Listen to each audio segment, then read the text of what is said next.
Thank you, for Judy. reminding me. Heather is on it. Just gonna Heather, say.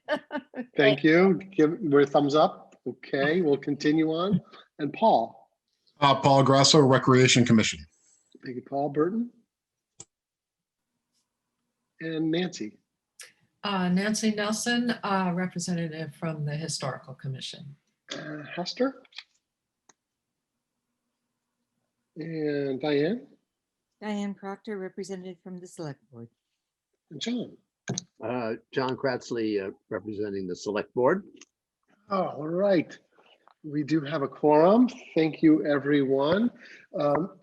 Heather has put together another very exciting agenda for us this evening. And we are going to hear from 4 applicants and have some time for discussion. I will remind everybody that if you could mute your system during the presentation, that would be helpful. And then remember when you have a question or part of a discussion to unmute. That's also very, very important.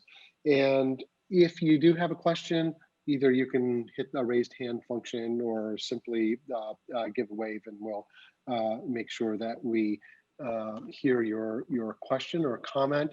We'll have the presentations, then we'll have questions from the committee, starting with the liaisons for each project from the CPC, and then we'll move to public comment.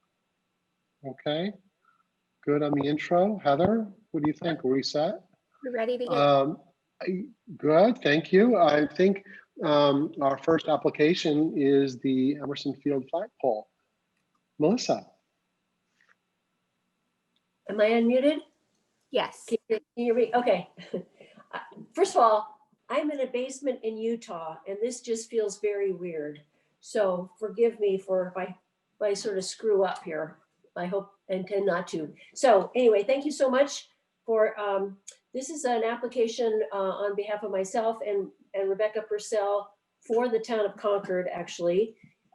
We are looking to get a grant, please, for $14,250 to restore the flagpole that is located at Emerson Field.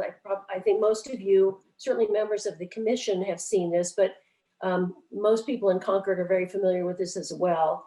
And we're seeking this under historic preservation for the town because it's not a maintenance issue. It's really the pole is severely rusted and is going to require considerable work to bring it back and repaint it to look as beautiful as it did in 1929 when it was first erected. In addition to the category of historic preservation, it also supports one of the town of Concord's long-range plans goals, which was to protect the existing historic resources and increase citizen responsibility for those resources. In fact, this pole is a very good example of citizen engagement for the town of Concord. It was donated by veterans of the World War I to the folks of Concord. And over the past, I got my math, 70 some year, 80, 90 years, the pole has been cared for by a number of citizen volunteers. Heather, how do I move this thing, or can you move it? Yeah, you just move it along. So the project itself is relatively simple in relationship to some of the other projects that the CPC would hear from. It will only require a week of work as long as the weather holds. And what needs to be done is relatively simple for a conservation flagpole restorer. In this case, we have engaged or hope to engage the services of Yankee Steeplejack Company. Tom Evarts is the principal. They've also done a fair amount of work here in Concord, and within the last decade, restored the pole that is in the town center of Concord in Monument Square. Can I move it along, Heather? Just a little bit about the history. As I said, it was first erected in 1929, and over the course of the period from then until 2000, a number of volunteers over the years raised and lowered the flag and cared for it. In the 80s, Rebecca Purcell and Michael Rudd were involved with an effort to vandal-proof the pole. And then in 2000, they actually helped raise some funds to illuminate the pole for 24/7. So they eliminated the need to have the citizens come every single day to raise and lower the flag.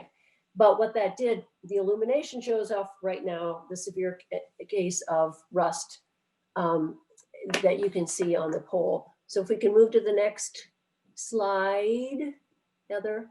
The other nice thing about this project that certainly a number of people were aware of this, but Rebecca hadn't even seen this.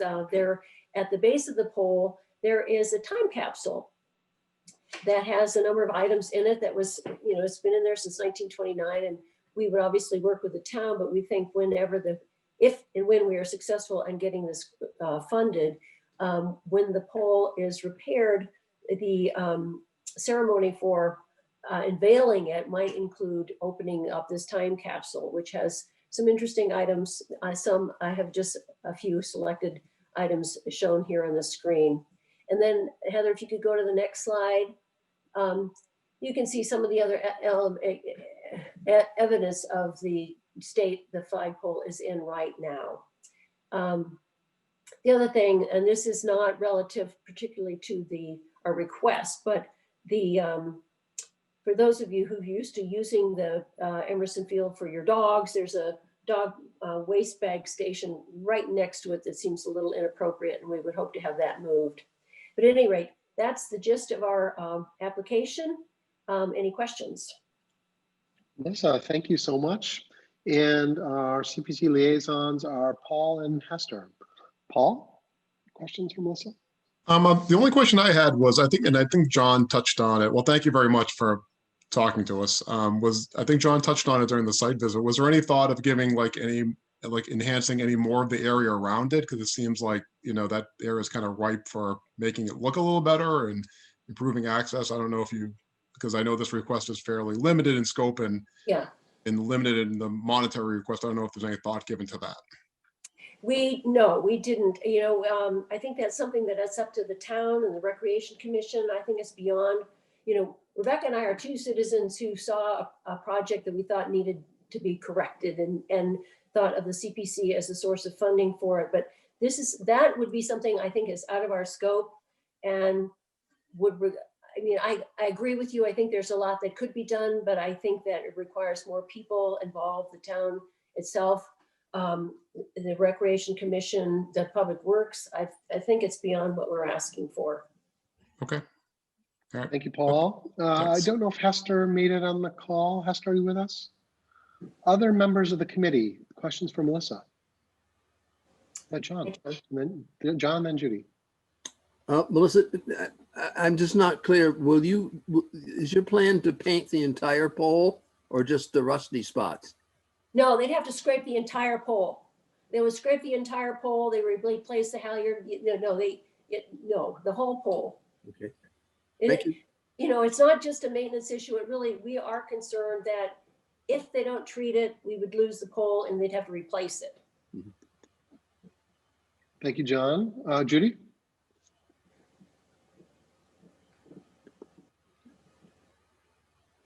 Mute. There we go. How long do you expect the paint job to last on the pole? That's a good question. The last time it was painted, it was about 20 years ago. Is there any conversation with the town on maintenance that could be performed to extend the life of the paint on the pole? That's a good question, and I would really have to defer to somebody like Tom Everts. I don't know the answer to that. Okay. I think the town takes care of its property. There's no question it does. 20 years seems to me a long time. Yeah. Okay, thank you. Yeah, thank you, Judy. Other members of the committee? Any questions? John, and then Diane. Who is the recipient of the funds? Town of Concord. Okay. So this is actually signed by Ryan Kane, but it could have been signed by Stephen Crane. Thank you, John. Diane? Thank you. Melissa, this is an amazing effort on your Rebecca's part. It's so admirable that you're taking this on. My question is, there was a time when the ropes and things were vandalized, right? What are you doing to secure, or is the intention to make those additions to the pole less vulnerable? I could actually, if Rebecca, I know Rebecca's on here, she could describe it better. 20 years ago, that problem was solved. Okay. They actually, what they help Rebecca, an external sleeve with locked access was welded to the outside of the pole. So that is now, exists. okay, terrific. Thank you. That was my only question. Thank you, Diane. Any other questions from the committee? Seeing none, questions for the public, including our liaisons to other committees? Matt? Yeah, I guess just I'm trying to anticipate as a member of the public looking at this. I mean, if the closest thing I can think of as a homeowner is just getting my house painted, right? And I have a fairly good sized clapboard house, and I could get the entire house scraped and painted for less than this proposed cost. So I'm just trying to think, okay, a single flagpole, what is it that drives this expense? I mean, it's a clearly not surface area. There must be some very elaborate process. Well, you'd have to, I am not an expert on this. Tom Everts is your expert, but I know he has to erect staging in order to get up there. He has to scrape down the entire pole. I wasn't aware of when they actually redid the flagpole in the Concord Center, but it is no simple task to get the top. It is a 75-foot pole. And so my assumption is a fair amount of this money will have to be the staging, as well as, the work with the staging to scrape it all down. And frankly, I don't know the size of your house, but the last time I had my house painted, it cost a lot more than $14,250. Right. Thank you. Matt, other questions? I guess I must have driven a hard bargain. Next time we need something, I'll ask you. Yeah, Nancy. I just make one observation and a calculated guess that the current flagpole is probably painted with lead paint, which would involve, an extra expense for working with it as well as for disposal. I'm just 20 guessing. years ago, I don't think so. What, 20 years ago? 1929 or whenever, when was it? No, No, it it has been repainted certainly since the last 29. So it was painted about 20 years ago. Yeah. Do you know if it's got lead paint? I would think. I don't know. He didn't, it's not, I don't know. Yeah. I wouldn't be surprised actually. But I I do know that the proposal from Tom requires cleanup of everything. So any paint chips that fell down, obviously they have to clean up. Okay, thank you, Nancy. Any other questions for Melissa? Okay, Melissa, great job. Thank you so much. Yep. Nice presentation. All right, Heather, how are we doing? Ready to move on? Good, yeah, we can move on to the next one. We're good. Okay, thank you. So we're ready for the presentation for 110 Walden Street, Concord Home for the Aged. Good evening. I'm Anita Techley. I'm treasurer of the board, and I want to introduce we have a couple of other board members here who are on our building committee, Tom Bates and Tom McCain. And we also have, just looking, Kathy Flynn is on our board, and Betsy Spalding are here on the meeting. We have a 9-member volunteer board.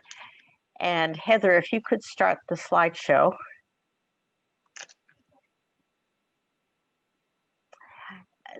You're looking at what's officially known as Concord's Home for the Aged, but we've been calling it the Timothy Wheeler House for a number of years. If you could move, this is a picture was taken recently.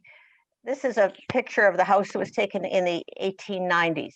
The original house, there was an original house on this lot, which was largely remodeled in 1850, but there's the basic house was here since 1788, and it was built by Timothy Wheeler when his son got married. It was considered his son's marriage, his wedding house. Um, and it was bought by the Stowe brothers in 1816.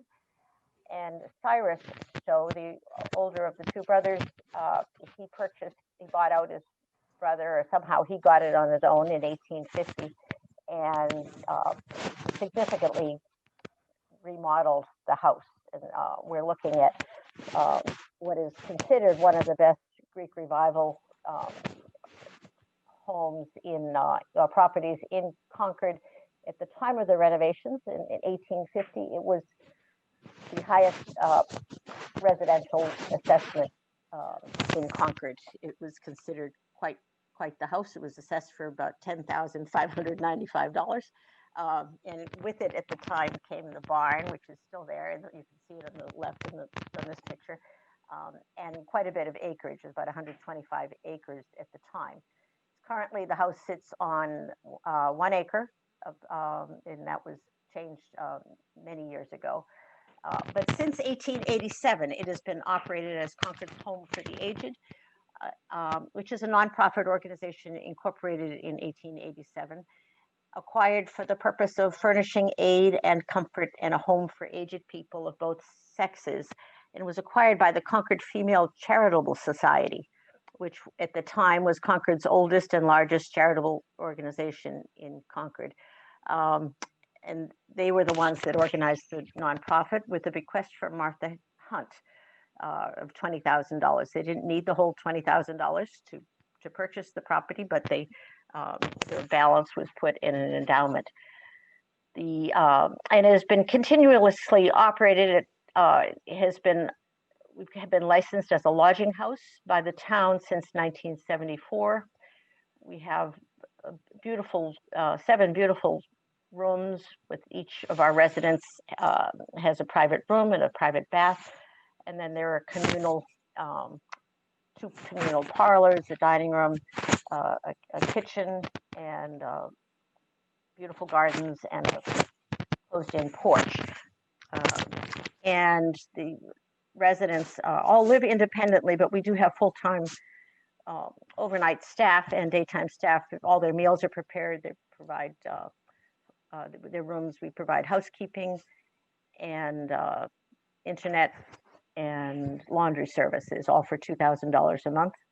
And we subsidize the operating costs through proceeds from our endowment. Next slide, please. The goal of this project, we're considering this phase 3 of the project, but the goal is to implement several of the major projects that were identified in the Historic Resource Report, which we had done in 1918 with using CPA funds at the time. We're also in the Historic Resources category. We're asking for $185,000. As was requested at the site visit, that the whole cost of our project is $229,000, but we were asked to split out what portion would the 185 pay for, and we have gotten professional estimates on the work to be done.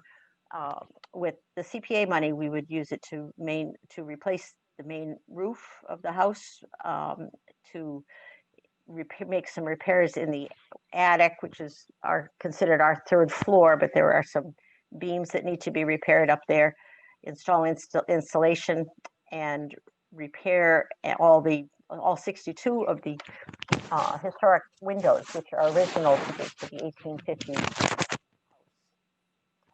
Our matching funds would be used to provide some structural repairs, masonry repairs, and the fascia and gutter system.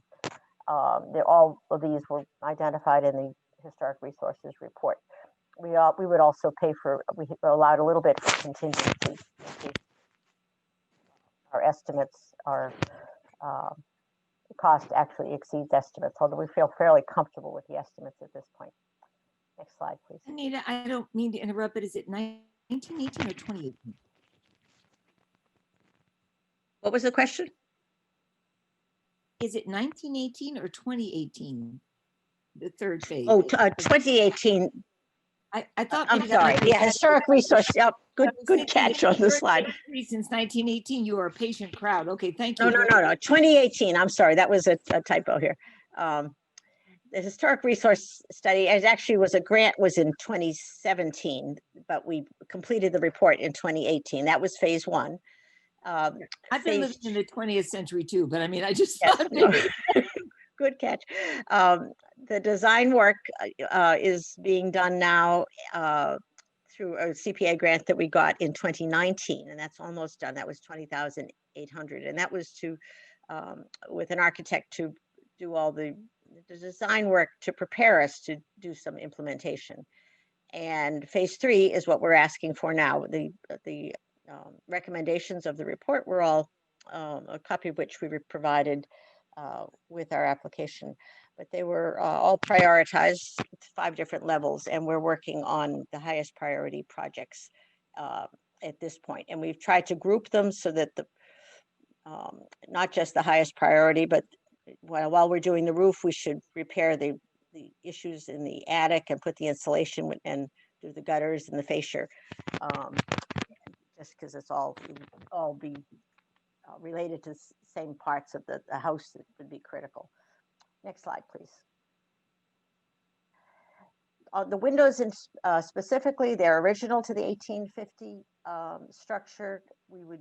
They would all be inspected. Lots of repairs to the sashes, reglazing where necessary, repairing or replacing the hardware, installing any damaged or replacing damaged weather stripping, filling in with epoxy any split areas on the sills. A lot of handwork. Again, these are old windows, so it would be very labor intensive. And then when we're done, all the windows would be repainted. Next slide, please. And the roof work, we've gotten an estimate from Lunig. The asphalt shingles that are on the house now were installed in 1996, and they are soon reaching their lifespan expectancy and will need to be replaced. We have had several instances of ice dams on the roof eaves during the winter months for the past several winters, and we need to address that. The contractor would strip off the main roof and cover it with roof boards of plywood and replace it with a 50-year ultra timberline shingles. We would, while we're up doing the roof, we would add insulation, and there are some minor repairs to some of the beams up there. And we will pay for related work, which should be coordinated with the roof, which should be the rebuilding the fascia and the gutter system. Next slide. And at this point, I'm going to ask Tom Bates to take over the presentations. And Tom, if you could. Yep, I'm unmuted. Are you unmuted? Okay. I am. This slide just shows the side entrance and the current existing fire escape, which we're in the process of getting permission to remove. We've had our consulting engineer check it. It's not required by current building code. In addition, there are multiple egress points inside the building. And we did have a sprinkler system that we upgraded in 2019. The fire department has been through, so we're fairly comfortable with that. You can go to the next slide. The next series of slides is basically overviews of the house. It does need a fair amount of work, which is why we're asking for the amount of money we are. And these pictures don't really show quite the aging of the house, but this is the side view. So we go to the next one. This is the front view. You can see that the granite steps there are a little bit out of square. If you look up where the gutters are, you can see some of the discoloration up there from some of the ice dams we've had over the winters. And the next slide is just the right front fascia. You can see that sort of discolored up there. That needs to be replaced. The next slide's a front view of the house, and you can see there the sort of the dreariness of the place from the front. Of course, pictures weren't taken on a real sunny day. And then the next picture starts showing some of the structural stuff that needs to be worked on. You can see the mortar along the foundation there next to the downspout is starting to come apart. The mortar work that was done there in the past is not of the best quality, shall we say. The next one just shows the interior or the bottom side of the portico there. I don't know if portico is the right word, but some efforts to get birds from away from the sitting up there. Now, the next part is where the structural work that we're going to be planning to do comes in. There are, I think it's 2 chimneys and 5 piers. This is, you can see the deterioration, not only of the mortar, but you can see the bricks are falling apart. And so we need a major repointing of all the bricks. We need a replacement of some of the bricks. And once we get started, we may find that there's a need to put a concrete pad under, under the piers, not necessarily the chimneys. Next slide will show another one of the chimneys that's supports, and you can see better there the deterioration of the bricks. It is a priority 1, as I think you could see.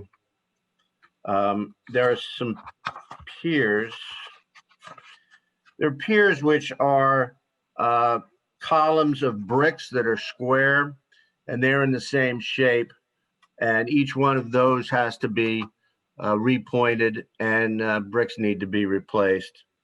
And the next slide you'll see is some of the beams that are split at the end where they join into the other support going the other way.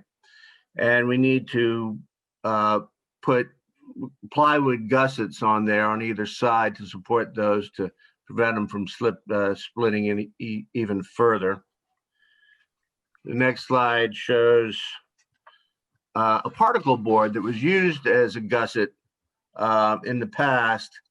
And the feeling is we probably want to take that off and put a plywood in, which would have a greater lifespan and possibly do a better job. Then we have another view of the house, I believe. And on the gutter and the gutter work, let me just read something from the report here.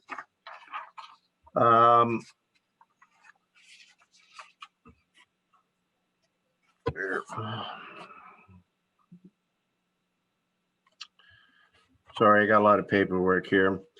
The frequent occurrence of ice dams in the roof eaves during the winter months and the damage they have caused, poorly executed later sheet metal liners in the gutters, and the outlet tubes that are relatively small diameter of the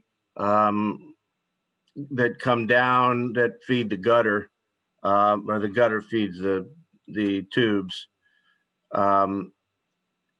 And one of the problems is that the gutters themselves, and designed back in 1850, don't capture all the sheet of water that comes off the roof. So on real downpours, it can come pouring over the top. And right now, the gutters have liners that are in disrepair, and that causes water to gather there, which then freezes during the period of ice dams. When it's melted from the eaves, from the roof, melts into the gutters, and then because it doesn't have any of the heat coming through the house, then freezes, which causes the ice dam. And then as a result, it also, the gutter box is deteriorating, and the cornice work, the cornice molding and the face molding of the gutter box is deteriorated. And the leaking gutter liners allow the water to sit on the soffit board under the overhanging, providing a damp condition that will lead to fungal and decay. And that is, next slide goes to the summary. That's the total project again, 229,000. The request we have from CPA is 185,000. And then the amount that we can pay would be the 45,000, which would take care of the gutter system, including the fascia boards around the gutter, the masonry repair, contingency for the higher project. So that's it. Thank you, Tom, and thank you, Anita. Our CPC liaisons are John and myself. John, questions for Anita, Tom, and the team? Yeah, Anita and Tom, it is useful, valuable that you specified the two particular projects. Are there numbers that are precise for the roof and the windows that total 185, or is it still a little uncertain which will cost which or what? No, we do have some, we don't have a firm price on the insulation, John, but we do have the windows are somewhere around 120,000, 125,000. The roof is about 35, I think. 30, and then Roof's a little less, but then plus the installation. Yeah.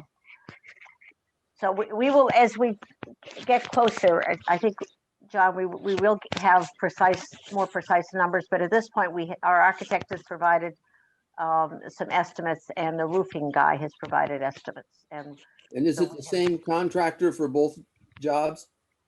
No. Oh, the windows will be different from the roofer. Windows would be different from the roof. No, we'll be hiring someone who does historic preservation of windows. These are we were told by the architect, it was identified in the historic resources report that the windows, preserving the windows is a top priority. You know, if this were my house, I might put in new windows, but these are 170-year-old windows, and it's better to preserve them rather than replace them. But it's very labor intensive and very expensive. So the window contractor has not been selected yet? No. Okay. No. The architect has been in touch with him. He has an estimate about how much the work would cost. The architect has gone through window by window and identified what he thinks needs to be done with each window. So we've got fairly good prices,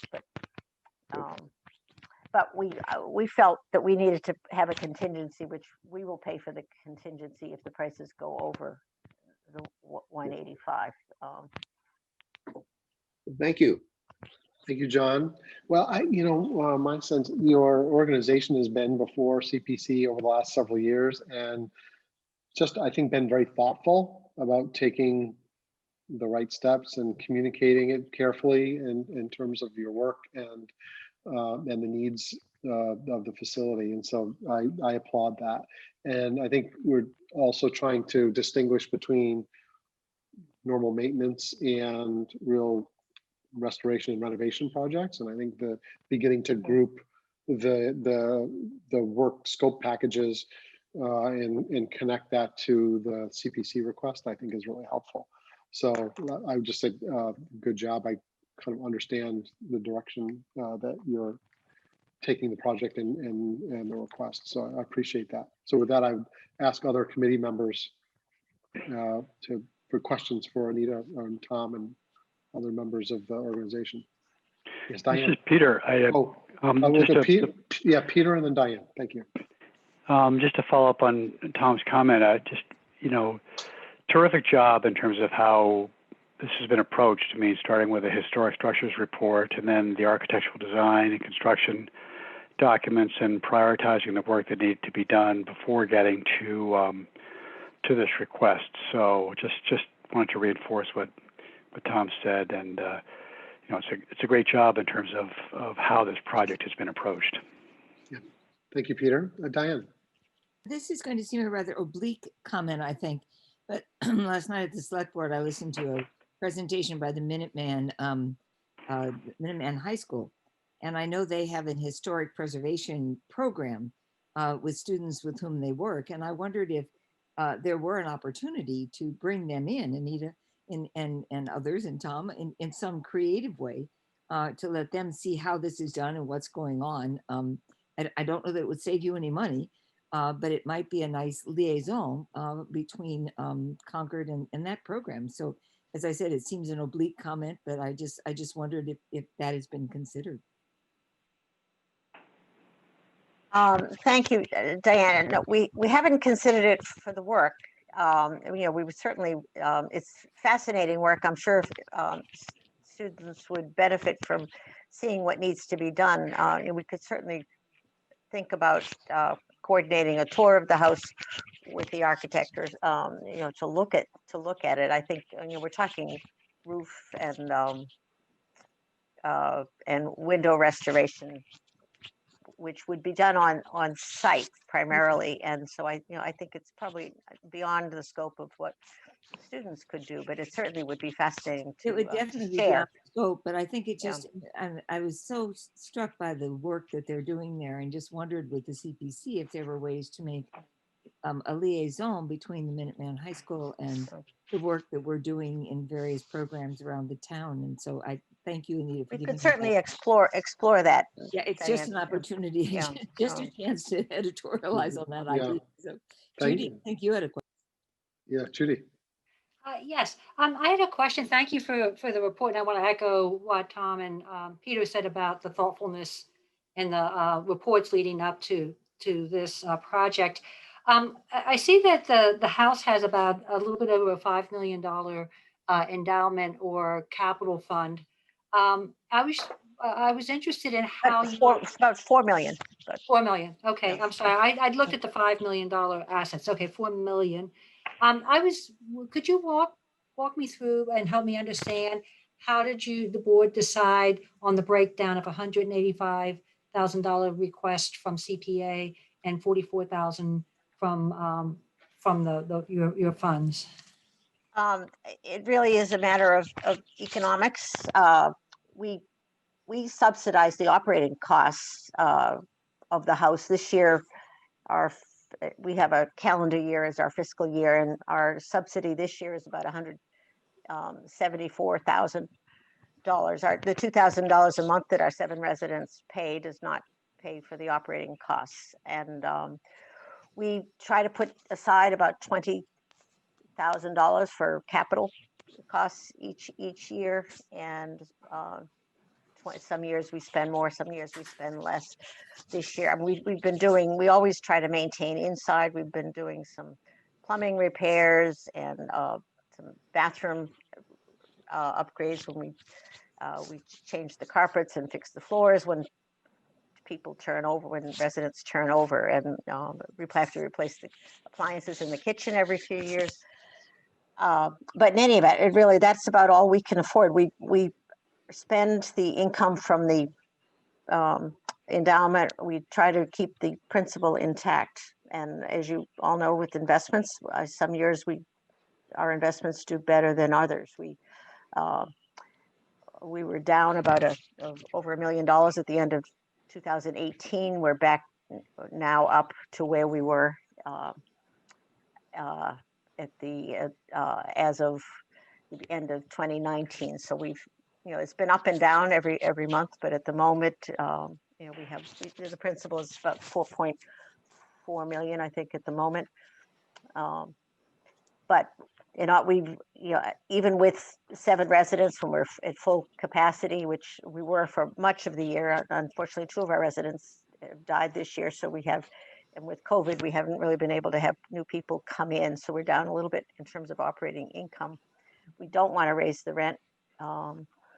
Just because people who are there, many of them have been there a while, and this is what they can afford to pay. And it is a nice alternative to living alone, which is what many of these people were doing before they came to live with us. We don't provide medical service, but we do have round-the-clock non-medical staff. We provide 3 meals a day in the dining room. We have parlors. They can socialize. We have lovely grounds, and it really is an alternative lifestyle for people who are older and limited income who can live independently. Thank you. Yes, thank you. Nancy.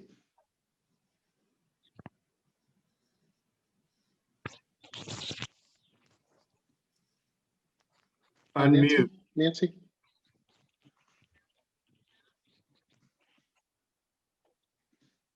Some of my questions are related to what Judy was raising in terms of utilization of the endowment. And also,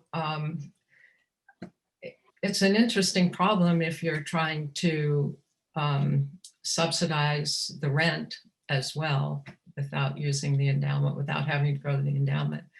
And with only seven people, it's, have you looked at raising the rents? I know you don't want to, but is there a more sustainable financial model for that? And under what circumstances would you use more of your endowment?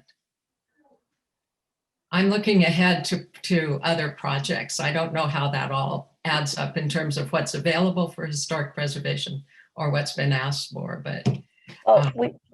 We are, in terms of our 2,000 a month, we are competing with, we have people do have some alternative places to live. There's a new place opened up in Maynard recently that we've all been getting flyers of, that, their rent is about $2,700 a month. They have individual apartments, but they do have, because it's a larger facility, they have more amenities than we have in terms of bus trips and movie theaters and stuff like that on site. So we feel that there is a limit to what the market will bear as well.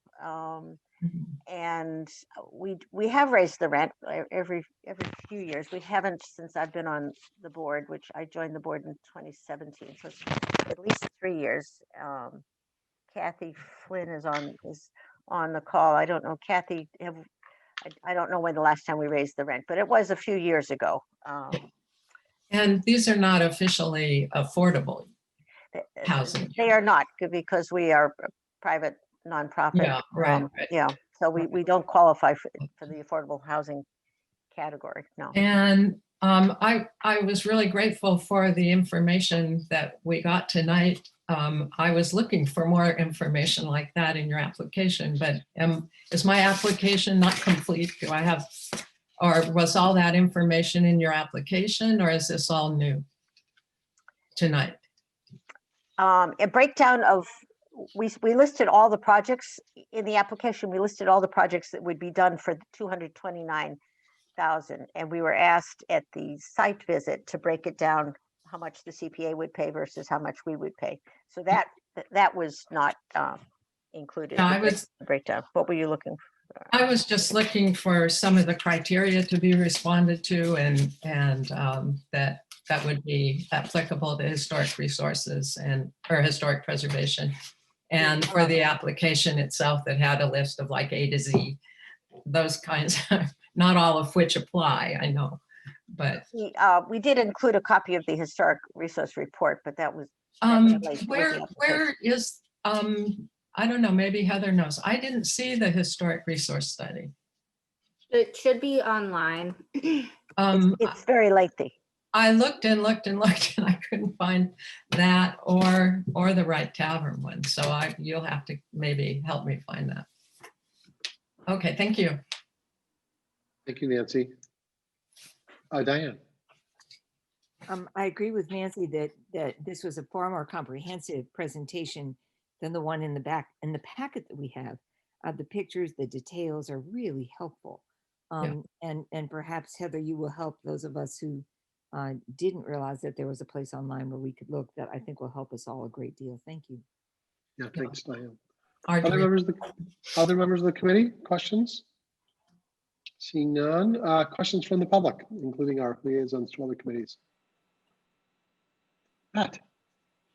So this phase 3, is this the final phase or are there additional phases that are contemplated? All right, Tom and Tom, you might have to help me with this, but it's a big house. It's an old house. There are more projects that were identified in the historic resource report. Lower priority. The house, the whole house needs to be painted. The exterior of the house, and there is some more work that needs to be done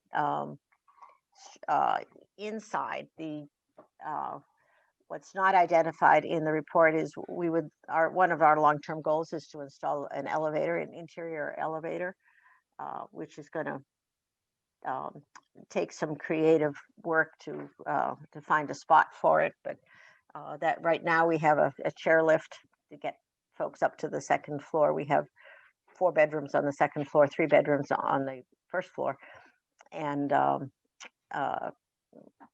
so I don't know. We don't have any plans, immediate plans, Matt. It's been every other year we've applied because with the mostly a volunteer board. It takes us 2 years to finish the projects, but and we're hoping that this one, if we started in July, would be done by certainly before July of 23. Whether we would ask for some help with some of the other projects, we have not made any determination.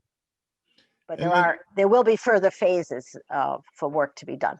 I mean, yeah, it's an old house. I mean, I live in an old house. There are always further phases, and so and you know our income. I guess if at this point, if the market goes up, we would have some more money. You know, we have our again, our endowment has been volatile over the years. We do have a professional financial advisor who helps with the investments. Tom, you want to add to? I would only add that we're not ruling out coming back, but we don't have any immediate plans. But as you stated, it's an old house, and there's a lot that needs to be done. We're attacking the most obvious ones. Hopefully that will accomplish most of it.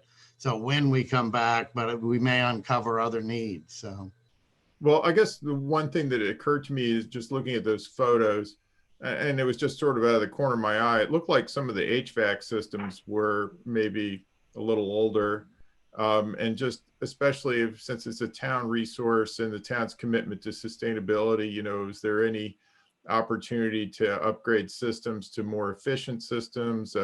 Also, it sounds like there's insulation planned for the roof, but you know, what about the walls? You know, so I just wonder about all of that aspect too. Not everything was discovered during the historic resource report. You know, we didn't. We have window air conditioners. We don't. You know, there's no central air. Yeah, heat pumps. They're great. Your residents will love them, well, and they're way more efficient. So, and a lot less hassle. Okay, and then a totally different topic, which is just on the historic aspects. You know, you talk about, for example, using the GAF shingles. I mean, does the HDC have to look at this?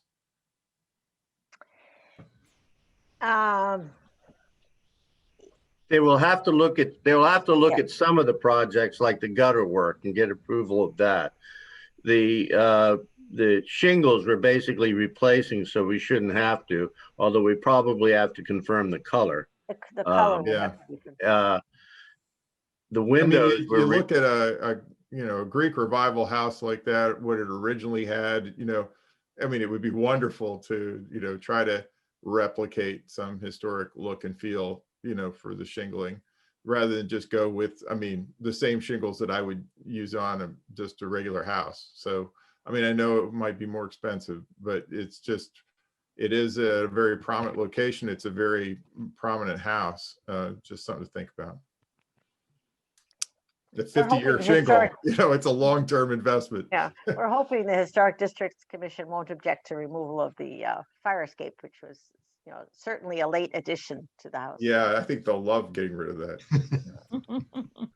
Thank you, Matt. Other questions from the public or the committee? I see none. Anita, Tom, well done. Thank you so much. Thank you very much. Okay, Heather, you got all that transcribed? Yes. Well done. We ready to move on? You might want to introduce Hester, who's now. Hi, Hester. Hi, Hester, do you want to just introduce yourself, please? Unmuted. Sorry, I was a little late, but I've been here for a while, so thanks. Yeah. Thanks, Hester. Great, and so we are ready to move to 58 Monument Square, the Concord Masonic Corporation.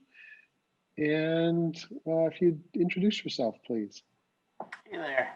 Thank you everyone for having me tonight. My name is Alec Wade. I'm a member of the board of directors for the Concord Masonic Corporation. Heather, shout out to you if you're actually able to transcribe that quickly. Pretty impressive. Do I have the ability to share my screen? Yes, you should. Awesome. Thank you very much. All right, so I'll dive right in. To that one. All right, I think it should be coming through appropriately. Okay.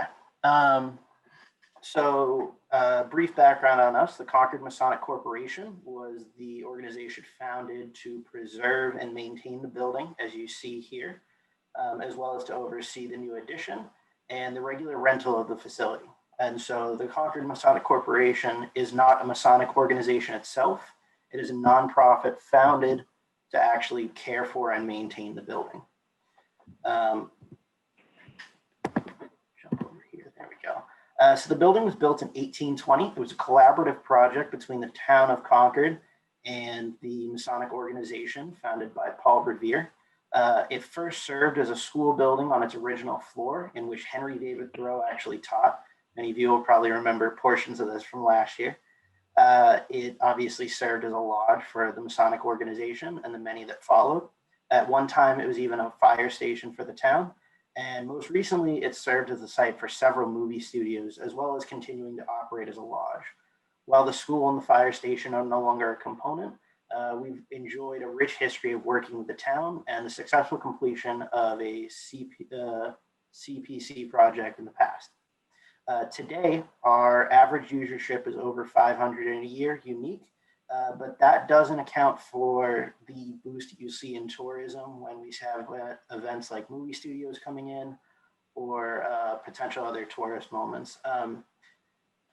Let's see. One exceptional piece of note here. We were actually just able to, prior to this meeting and after our submission of the application, we were able to secure a new lodge that'll be operating out of our building. So the way it works is that there are several lodges across the state. The lodge is not necessarily the building itself. And so I'm a member of Corinthian Lodge, where Frank W. Thompson has chose to leave their previous Bedford location and are now joining us here in Concord at our esteemed location. This is a net increase of 25 to 30 monthly users of the building, as well as their various events and venues that they'll be using it for post-COVID, of course, when we're all allowed to go back out and enjoy life a little bit more normal. So for everyone, I know that not everyone was able to attend the site visit. So just for reference, looking at Monument Square, we have the central point with the monument itself, Town Hall located over here, and then across the street is our building attached to the same parking lot shared as the church. So masonry through the years, talking to some of the users that have frequented our building that are key figures in the town of Concord. Bob Robinson, retired fire chief of the town of Concord.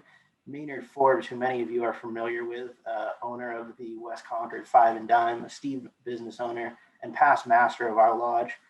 Paul Revere, of course, the historic figure we all know and love, founded our lodge, and we still to this day have his original jewels that he used to wear. And then as I recently learned, John Tuttle, who anyone who's ever been in the building department in Concord, Acton or such, looked at an old set of plans and said, I don't understand the heck of these things. That's because he wrote them and his plans weren't always the best. But again, a former master of our lodge and a esteemed member of the community. So flashing to the building itself, our proposal is two projects here. First being the roof replacement and then the historic structures report. I'm going to begin by going over the roof replacement. Won't take as long likely because this is what we discussed last year. This photo was taken last year. We haven't been able to get a drone up to take another photo since, but really illustrates some of the issues that we have going on with the roof.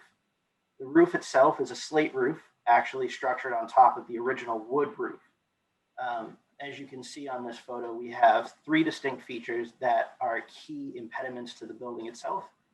These are two former window hatches that, as you can see, have been bricked over. And then this mushroom drain right here, this mushroom vent right there.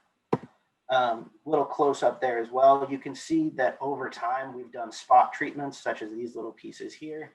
This is true throughout the roof. You'll see them all over, but there's also a variety of cracking going on. Flashing to the interior of the roof structure. So this is taken from our attic.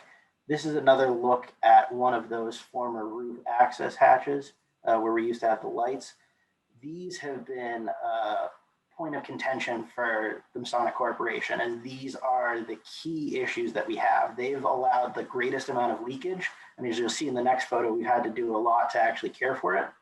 As you can also see, the wood boards themselves are in fairly good condition, and our architect who completed a conditions report last year agreed with that. However, as they did note, this is sign of rotting as well as the base around here.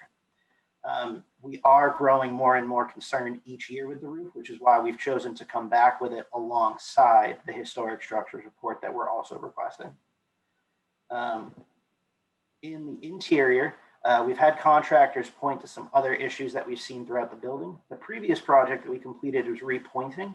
The repointing solved a lot of our basement and first floor level issues, but this photo snapped along the second floor in one of the original rooms. You can start to see where the paint and the wall is starting to crack and flare. That is because of the water infiltration that has come through the roof, or at least that is what our contractor and the architect have told us. As they begin to unearth the roof itself, they take away the slate layer as well as the wood layer. They'll be able to identify the full culprits and make necessary repairs. This is just one of the many measures that we've had to take on the interior, resorting to even just collecting the rain from various points. It was measured last year that in a moderate storm, not to say that I'm an environmental planner myself, but a moderate level storm, we gathered roughly about a half gallon of water in the time span of about 3 hours. So you're looking at about a gallon of every 6 hours or so, which for many of the artifacts that we have throughout the building and the state of the building itself, that's a high level and it's rather concerning for us. It's not hard for us to go dump these, but should, of course, we find any collapsing, it's a much more serious issue. So to break down the roof project as a whole, it can really be broken into 3 phases. The first would be that they would go in, remove the existing slate material from the top, go underneath and remove the original wood structure that's on top of that. So remember here, there's actually 2 roofs sitting on one building that was only meant to hold a wood roof in its original. From there, they would make the necessary repairs to the baseboards and to the structure itself. And then they would seek to replace the outdated material with a faux slate synthetic material. Another just show of that. So you can visualize it here. What I'll show you is 3 layers of the roof. So this right here is the original, is the more modern slate material. This layer right here is the original wood material. And then on the other side of this siding here, what you can't see is the wood baseboards. So our proposed material, and this was approved last year by the Historic District Commission, is a synthetic slate material. So it's actually a plastic-based material. This plastic-based material has a 30+ year lifespan. We've been assured by the manufacturer that we wouldn't have to be concerned about weather or aging. And it's a much lighter material to put on top of the roof. As you can see, they can do a pretty great job of matching. The one disclosure I'll give is that as the Historic District Commission saw, these slate materials are larger in size than what the original slate would look. But as you can see on the right, you can pretty much match the color scheme very similarly. And they also make a diverse array of these. So we would be actually going for a mixture of materials.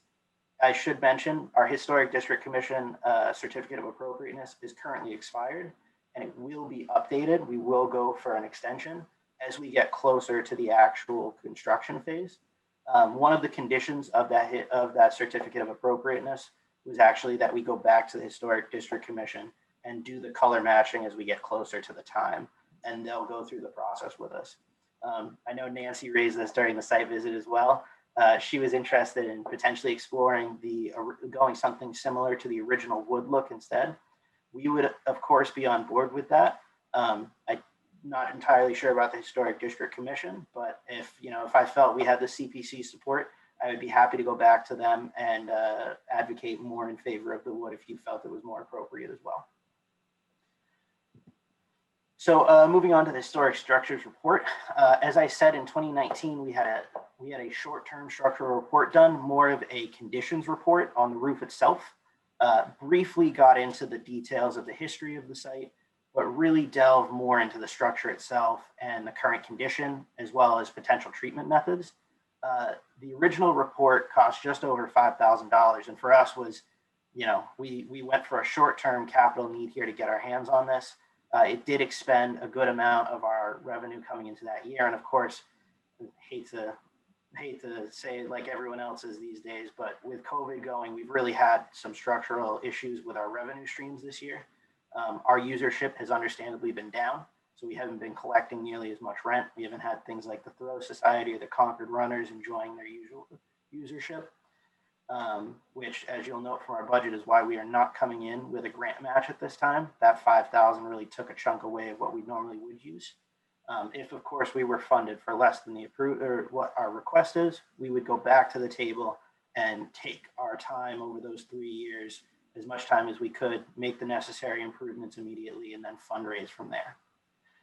So the historic structures report, we are proposing it be completed by Design Associates based out of Cambridge, Mass. I'll go into them a little bit, but they were the ones who did the conditions report. They are known for doing some work in the area and do have some historic background, which I took some more time to actually update myself on. Again, a historic structures report, this would be completed under the guidelines set forth by the National Park Service, which Design Associates are familiar with from previous work.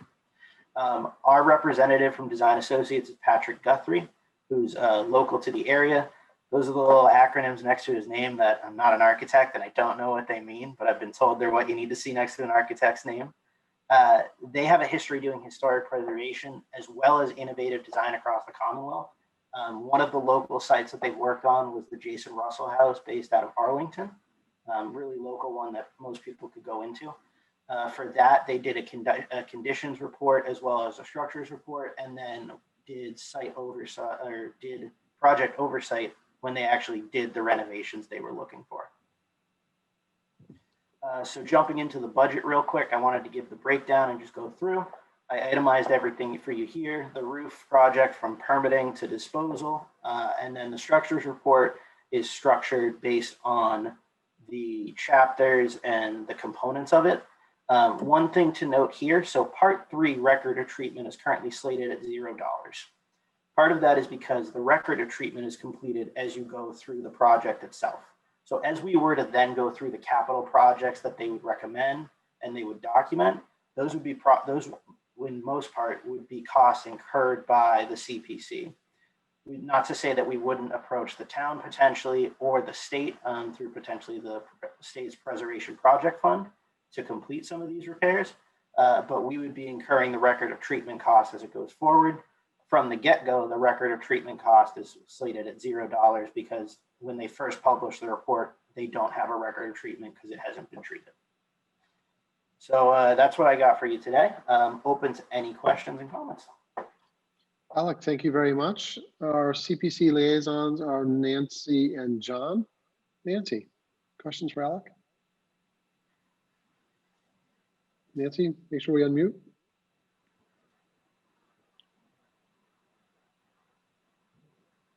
I said, you think I would get that by now. Alec, I really appreciated the clarity of your application, and it was very easy to understand and follow.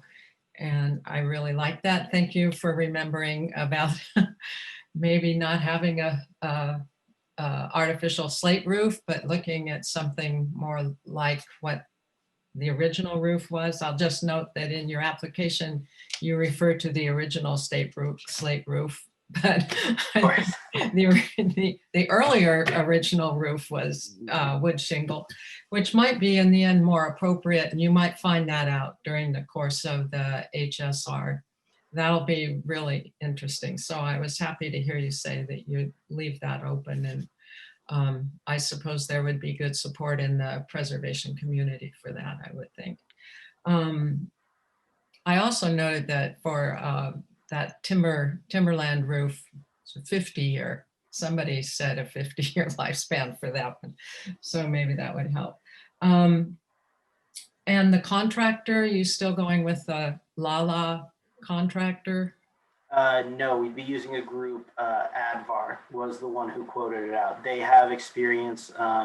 They have experience using this synthetic material before, so they were able to more appropriately bid out what the actual project would be.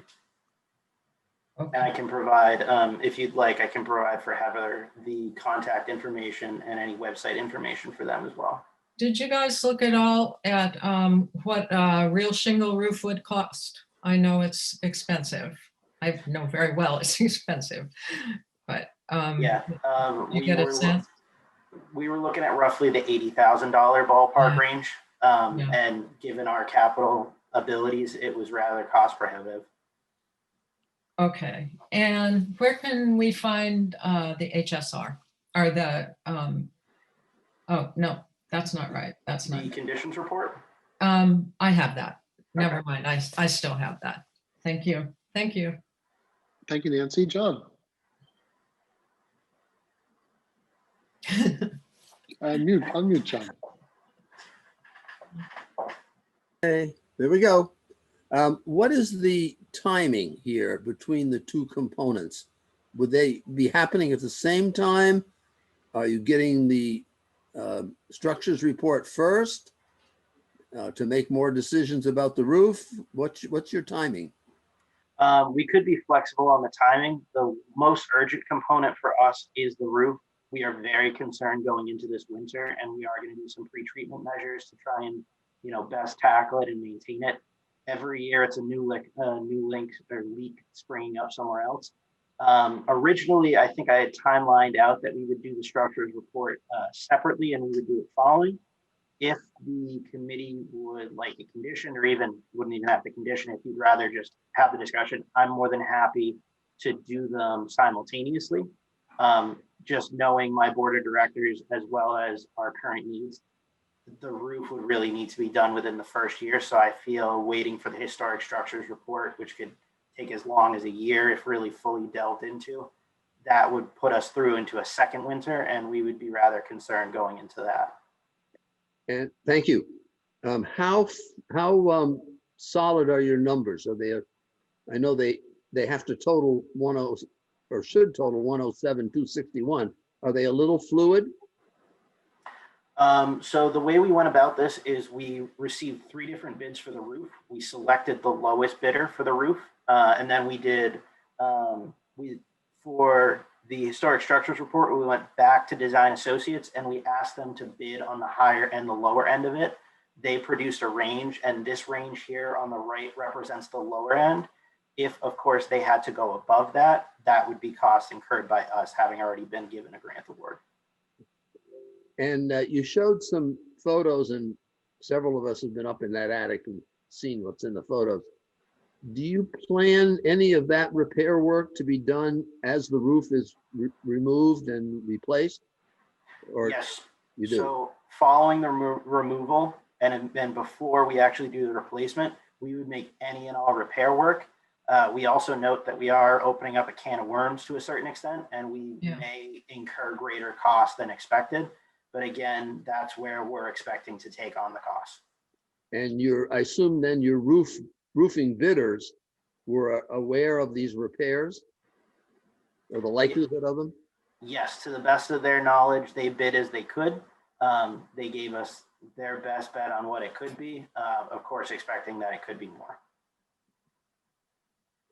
Thank you. Thank you, John. Other members of the committee, Nancy. I And have then a Diane. follow-up, I have a follow-up question to that. Are those skylights going to be closed up to eliminate any future problem with that kind of thing? Yes, so that would be one of the major repairs that all the bidders were aware of. Those are going to be removed and boards are going to be placed in line with each other to just make That's them great news. disappear Yeah. inside and out. Yeah, that's really great news. And I was relieved actually to go up this year and see that even this year, the leakage looks pretty much the same, and that roof overall looks solid from the inside. So that's good. Thank you, Hopeful. Nancy.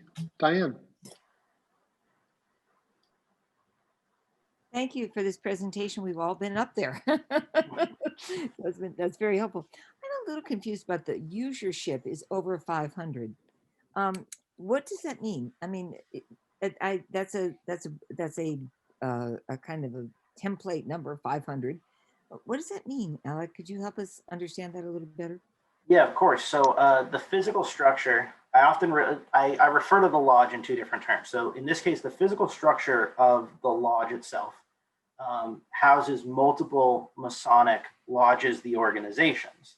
Right. And on top of that, it also houses various other nonprofits and civic groups. And so by doing our best job of totaling up the various people who use it from those different organizations, and then their attendance from the various events that they host, we come up with over 500. Getting really nitty gritty into the numbers would take a lot of coordination with everybody. And so we just tried to give you the best ballpark of that. And then like I noted too, with the movie studios, it's really anyone's guess how many people they bring in at a time. That's very helpful, Alec. I didn't know it's 500 people based on various organizations. So that's helpful. The movie people must pay you a lot of money to use that space, do they? It really depends on what type of usership they're going to be doing. We've had some that have come in and they have given us several $1,000s and a chunk of change. That's all. That's, it's not a super lucrative business. We don't get quite as much as we'd love to see in. A lot of times that gets eaten up when we're doing other projects. So on the interior of the building, we've actually been chipping away at various projects. For example, with the Frank W. Thompson Lodge coming into our location, there were a lot of ADA improvements that we had to make because they do have an overall higher age threshold for their membership. Mm-hmm. And then, with the damage that we saw prior to the repointing, we've had to redo floors in certain areas and removal of some outdated things. Nancy and John saw, we removed a water fountain that just had no business being in an old historic building. Yeah, I remember that water fountain. Okay, thank you. That's a help. The overall number of organizations that you have used this are movie theaters, movie producers, and you mentioned a couple of others. They are besides the Masonic Lodge itself, lodges themselves. Yep. So our frequent users are Earth Drum, the Thoreau Society, and the Concord Runners frequent it. And then sporadically throughout the year, we'll get other organizations that are here through word of mouth that there's a space they could potentially rent. I forget which troop in particular, but the Acton Boy Scout troop has just come on board as another frequent user. But of course, with COVID, it threw everything through a loop. So we're not sure the structure that they'll actually be looking at. Thank you. That's a big help. I appreciate that, Alec. Thank you. Thank you, Diane. Judy. And just kind of a follow-up to Diane's question. How much has the COVID pandemic impacted your income from these various groups? Drastically. With a lot of our organizations, each one of the Masonic lodges that actually use our building, which they are our most frequent renters and they are our biggest stream of revenue. The vast majority of them have not been able to hold meetings. Even Corinthian Lodge, of which I belong, we've only been able to meet a couple times. And with the new guidelines, we just don't think it will be possible going into the winter to continue our meetings. As such, we did have to weigh our options. Luckily, we were able to make the acquisition of Frank W. Thompson, which did help supplement. But we provided cost breaks for various organizations to still use it. And that's in part because of the work they're doing. For example, I also sit on the board of the Concord Angel Fund, which provides funding to families of children that are in financial need. And in order to allow the Angel Fund to continue operating at full capacity, we made cuts to the various lodges that would be using it. Okay, thank you. Thank you, Judy. Other committee members? Alec, I just wanted to follow up on maybe a couple of the questions, just so we make sure we go over that. And you've talked about the funding challenges, but no other funding sources available, and you've looked carefully at any other possibilities. We've, our traditional funding source is through our various lodge members. We do everything from a pass the hat to the fundraising drives that we go about it. I'd say, my next approach, and just from my background too, I'm a planner out in Western Mass. My next approach to it, if awarded, but at less than the value here, would be to set up crowdfunding. My best result has always been that crowdfunding is best done when I have an actual number in mind, though. Okay, thank you. Any other members of the committee questions for Alec? Seeing none, members of the public, including our liaisons. Yes, Matt. So it was interesting to see that synthetic slate material. That was kind of what I was thinking of when I was talking about the Timothy Wheeler house. And ironically, I think that actually may be better suited to that house. That I concur with Nancy that cedar shakes, would be excellent for this building. And while they cost more, they actually have a 50+ year lifespan. It's a very, very good roof. And so I just think I would encourage, if we're going to pony up the money, that we should invest it well. And again, even more than the Timothy Wheeler house, the high visibility and just the character of this structure are, something to take account of. So those are my comments. Yeah, thank you, Matt. Any other questions from the public for Alec? If I could just respond to that real quick. Yeah, absolutely, Alec. I would just say to that too, we are very much open, and with that in mind, it wouldn't be a hard ask for me to, try and put together a cost comparison over the next month and maybe submit a letter to Heather, just pricing out what the alternatives would be if the committee did want to consider. Thank you, Alec. Christine. Hi.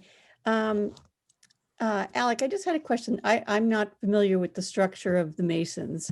So you mentioned at the outset that this organization that's requesting the funds from CPC is not, is a private group that's was put together to deal with the building.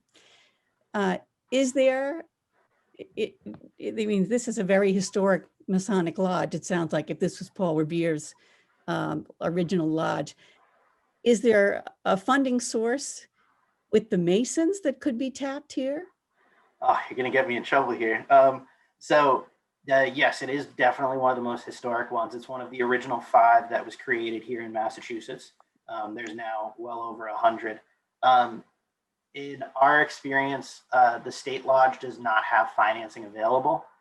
We have discussed potentially taking out a loan, but of course a loan then shorts our funds going into future years. To be quite frank and honest, it was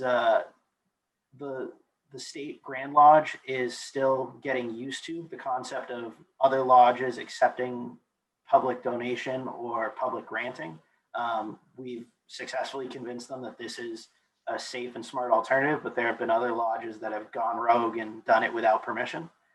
My hope is that the state will someday come up with the funds to provide matching and potentially come in on this, but we really rely on our local partners and the various lodges that rent from us to help supplement funding. But they have assets. Certain ones do. Unfortunately, getting into the skeletons in the closet, a lot of the assets are tied up just based on various estates that have passed away over several decades. Of the lodges that do have coming in, for example, Frank W. Thompson has been able to very much help with a lot of the interior improvements, and they did that understanding that their usership would need that. Our hope is that with this historic structures report in hand, we can help guide future investments from their lodge, as well as my thought being as a planner. Nancy and Heather can all agree on this too, and I'm sure plenty of you can. Once it's in a plan and we have the guiding document, it'll make it a lot easier for us to tackle these capital projects and request it, hopefully from the state included. Okay, thank you. Thank you, Christine. Any other questions for Alec? John? Alec, is the historic structures report comprehensive or focused on specific problems? The existing conditions report we had done, or the one proposed structures the one you're report? applying for. The proposed historic structures report would delve into the history of the building, provide the narrative, the documentation, and then would propose the various treatments as well that could be done to maintain the building. The more we dive into that, basically the more they come up with that needs to be done, the more they document it, the more costs we'll be incurring at that time. But our goal is to get the most comprehensive and successful report possible. Thank you. That answers my question. Yeah, thank you, John. Any other questions? Seeing none, Alec, thank you very much. Very good presentation. Thank you so much, everybody. Really appreciate your time. Okay, Heather, you've got it all captured? Yes. Ready to move on? Yep. All right, we are ready to hear from the First Parish Church about the Wright Tavern.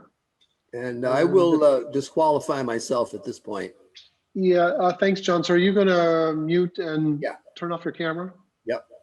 Yeah, okay, John, and thanks. And Heather, do you have a way to retrieve John? Yes, I can ask him to turn his video back on. Yeah, great. Thank you so much. All right, folks could introduce themselves, please. So hello, Tom. My name is Tom Wilson.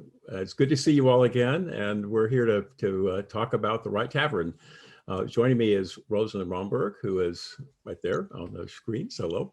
And I'm going to walk through some slides. Some of this material we covered on our last time, but what we really are doing are going on more of a much deeper dive on the building itself to show you what the funds that we're looking to you all for, what it was going to be. My job is to set the context for that, so you can understand kind of why it's important for us to do the kinds of things we're doing. So that's what we have lined up for the next half hour, with lots of time for discussion if we can. So I'm going to share some slides. Okay, we all got that. Great. Let me just 1 second. Move it around a bit. Can everyone see the Wright Tavern slides? Okay, great. So everybody knows about the Wright Tavern, so it doesn't need a lot of introduction. It's obviously a prime historical monument. It's been something that's been in the hands of the Wright Tavern since the late 1800s. And it's something that we've taken a lot of responsibility for, have done lots of improvements. You all have been wonderfully, made wonderful contributions for us to maintaining it over time. We are, for a variety of reasons, and mostly I think it's because of what's emerging with this upcoming celebration, we've decided as First Parish to make a commitment to open up the building. Now, many of you know, we did this with the Concord Museum a number of years ago, thinking that it was going to be a long-term relationship. It lasted about 3 years. We had lots of public access to the building, but for a lot of reasons it didn't work out. So we decided to take a look at it again, but at this time, rather than sort of looking just around the corner, we're going to open up and really begin to do our homework in order to really make sure that's right. So, you know, it's a major historical landmark. We've talked to Jonathan Lane, who is the head of the Revolutionist 250 for Massachusetts. He came to meet with our group, and there's lots of planned ceremonies going to be around the Wright Tavern in Concord for the celebration. And we think that's important for the Wright Tavern to be involved in that. Consequently, First Parish set up a task force. And we're calling it the Wright Tavern Futures Task Force, because we're not just looking at the Web 250, we're looking well beyond that. We want to actually create you'll see our mission in a second. We want to change the profile of the Wright Tavern within Concord. Our vision, if you will, is to reveal Concord's Wright Tavern as a key location in the founding of our country. In other words, we want, through this effort, to have the Wright Tavern take its rightful place in the history of Concord and our country. And this is an amazing time to begin thinking about what that really means. If you think about what's happening in our country right now. Our mission as a task force is to develop a partnership. We want to find partner or partners who will work with us, or perhaps maybe it could be sole proprietor, it could be a combination of organizations, not sure exactly how that's going to take, that will actually begin to fulfill this vision that we have for the Right Tavern. And we think the importance of that for Concord, obviously, and for our country at large. There's a task force of 9 people that make up this task force. But in addition to that, we have 5 project teams, each working on different aspects of the project. The Right Tavern Futures Task Force is sort of a coordinating committee. And then there is these 5 task forces, total of about 20 people involved in this effort so far. So it's a long way of saying, or a short way of saying, basically, this is a major effort. We're taking this very seriously. We understand the critical importance of that.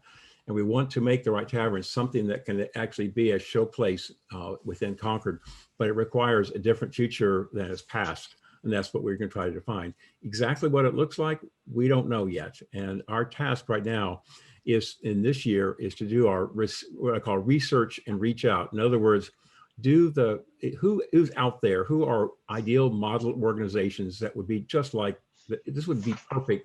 If we did it like them, it'd be an ideal model. But what does that really look like? Also looking for potential funding sources, because this is something that clearly First Parish can't shoulder. Neither has nor the capabilities nor the financial resources to take on something like this. But we're going to, in some ways, this year is to begin to identify, do the research. Next year, start building on the structure of the building and give it a really strong foundation so that we can, in 2022, find partners who will be able to look at this building and see that it's solid and it's sound and it's ready, if you will, for whatever programs or investments or whatever may be going on. And then in 2023, really implement those changes.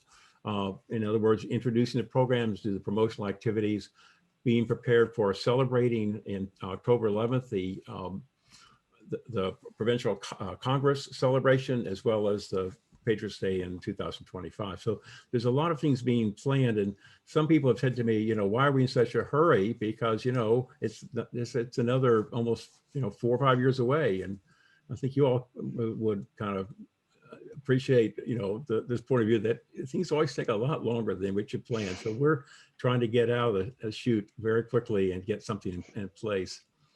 Our proposal to you tonight, and the proposal we put together a few weeks ago, is based on a overall estimate that we did to what we think is be necessary to bring the building up so it could sustain sort of public access, and it could actually be something that will be more enduring than the current situation. The estimated cost of it is about $750,000, somewhere in the neighborhood. And therefore, our proposal to you is about a good portion of that, about 2/3 of that, around $500,000. Our intent is that once we would get the funding from you, that will open up other avenues for doing fundraising. That's how we'll get to the rest of the funds, with the expectation that it would be approved by the town in the summer, and that we could begin construction in the fall. While that is going on, all these task forces and teams are doing their background research. And ultimately, in this early part of next year, we want to begin to define what the model is going to be for the Right Tavern. What is it that we want to do there? It will be a single organization or multiple organizations? Will it be open only part-time, or will it be full-time? Will include other buildings on the First Parish campus, or will it just be the Right Tavern? How will it be connected with the town and its tourism programs? Lots of things need to be worked through. Thirdly, this has come up to a number of people we've been in conversations that we're actually now in the process of developing this as a separate 503c organization. We have not done that yet, but we've been talking to an attorney in Boston who can work with us to set this up and set it up as a separate entity.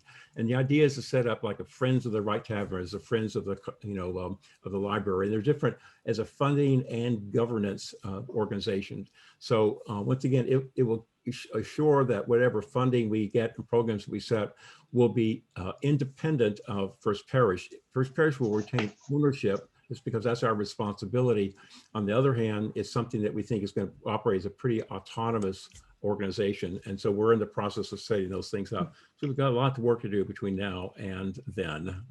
So let me turn the rest of our program a bit here to Rosalind, tell you about what's inside, what I call what's behind the walls of this Wright Tavern. So those of you who were involved in the applications that were made on behalf of the Wright Tavern back in 2013 or 2015, much smaller, $50,000, for example, and $75,000 for window repair, restoration of windows and such, might be surprised to know what we learned. Last summer, in the summer of 2019, we had the first ever building inspection done on the Wright Tavern and on the other historic properties on the Concord, on the First Parish Green. And we were not surprised to know that the building was pretty old and that building codes way back in the day were not the same thing as building codes today. We were surprised, though, to learn about the extent of the sagging and the impact of age on the building. And also, we're disappointed to learn that a number of repairs that had been done in the 1920s and the 1800s had not lasted. Now, maybe realistically, one doesn't look to repairs of that time period to last very long. But what we had done was we had the building inspector come through. This was Paul Cornell and Associates, very well established, well known for their work on historic buildings around New England and beyond. They, for example, were involved in King's Chapel. They've been involved with many town halls around New England, very familiar with old buildings. And so they did a very detailed, very thorough building inspection, which we included with our application. And their first recommendation was that we have a structural engineer come in and do an equally thorough structural engineering report. And so what you're going to see in the next several slides is photographs from those two documents with the recommendations that followed in text of repairs that need to be made. So for example, not surprisingly, in a building this old, rafters are sagging. There are sections where joists no longer connect firmly, or where there's cracking from the original construction, similar to some of the same photographs that we just saw in the Concord Home for the Aging. If you go to the next slide, Tom, you'll see what has happened around the building. For example, is that there are sections where chimneys are pulling away from walls. In the photograph to the right, the ceiling is actually sagging. The timber girders are actually sagging from the third floor to the second floor. The next slide, Tom. Here we have scenes of past water damage. Now, in some cases, water damage has been repaired, but in other cases, these are up in the attic. These photos both are up in the attic, which is only used for document storage and storage of various objects up there. People don't work in that space. But of course, if water damage isn't repaired over time, then you have bowing, you have cracking, plaster falling apart. Some of the lath is actually completely exposed now, and that's compromising other sections of the ceilings in the building. Go to the next one, Tom. Here we see evidence of repairs that were made over the centuries, in fact, but now have started to fail. We see bowing, there are cracks in the ceilings. You can actually see the ribs in the ceiling on the rightmost side. And cracks of this kind are they're not one-offs. They're all throughout the second floor of the building going up into the attic area. The structural engineer, I'm actually going to diagram this for you, said to us, he did this with his hands and said, well, when the Wright Tavern was built, the roof looked like this, and now the roof is kind of looking like this.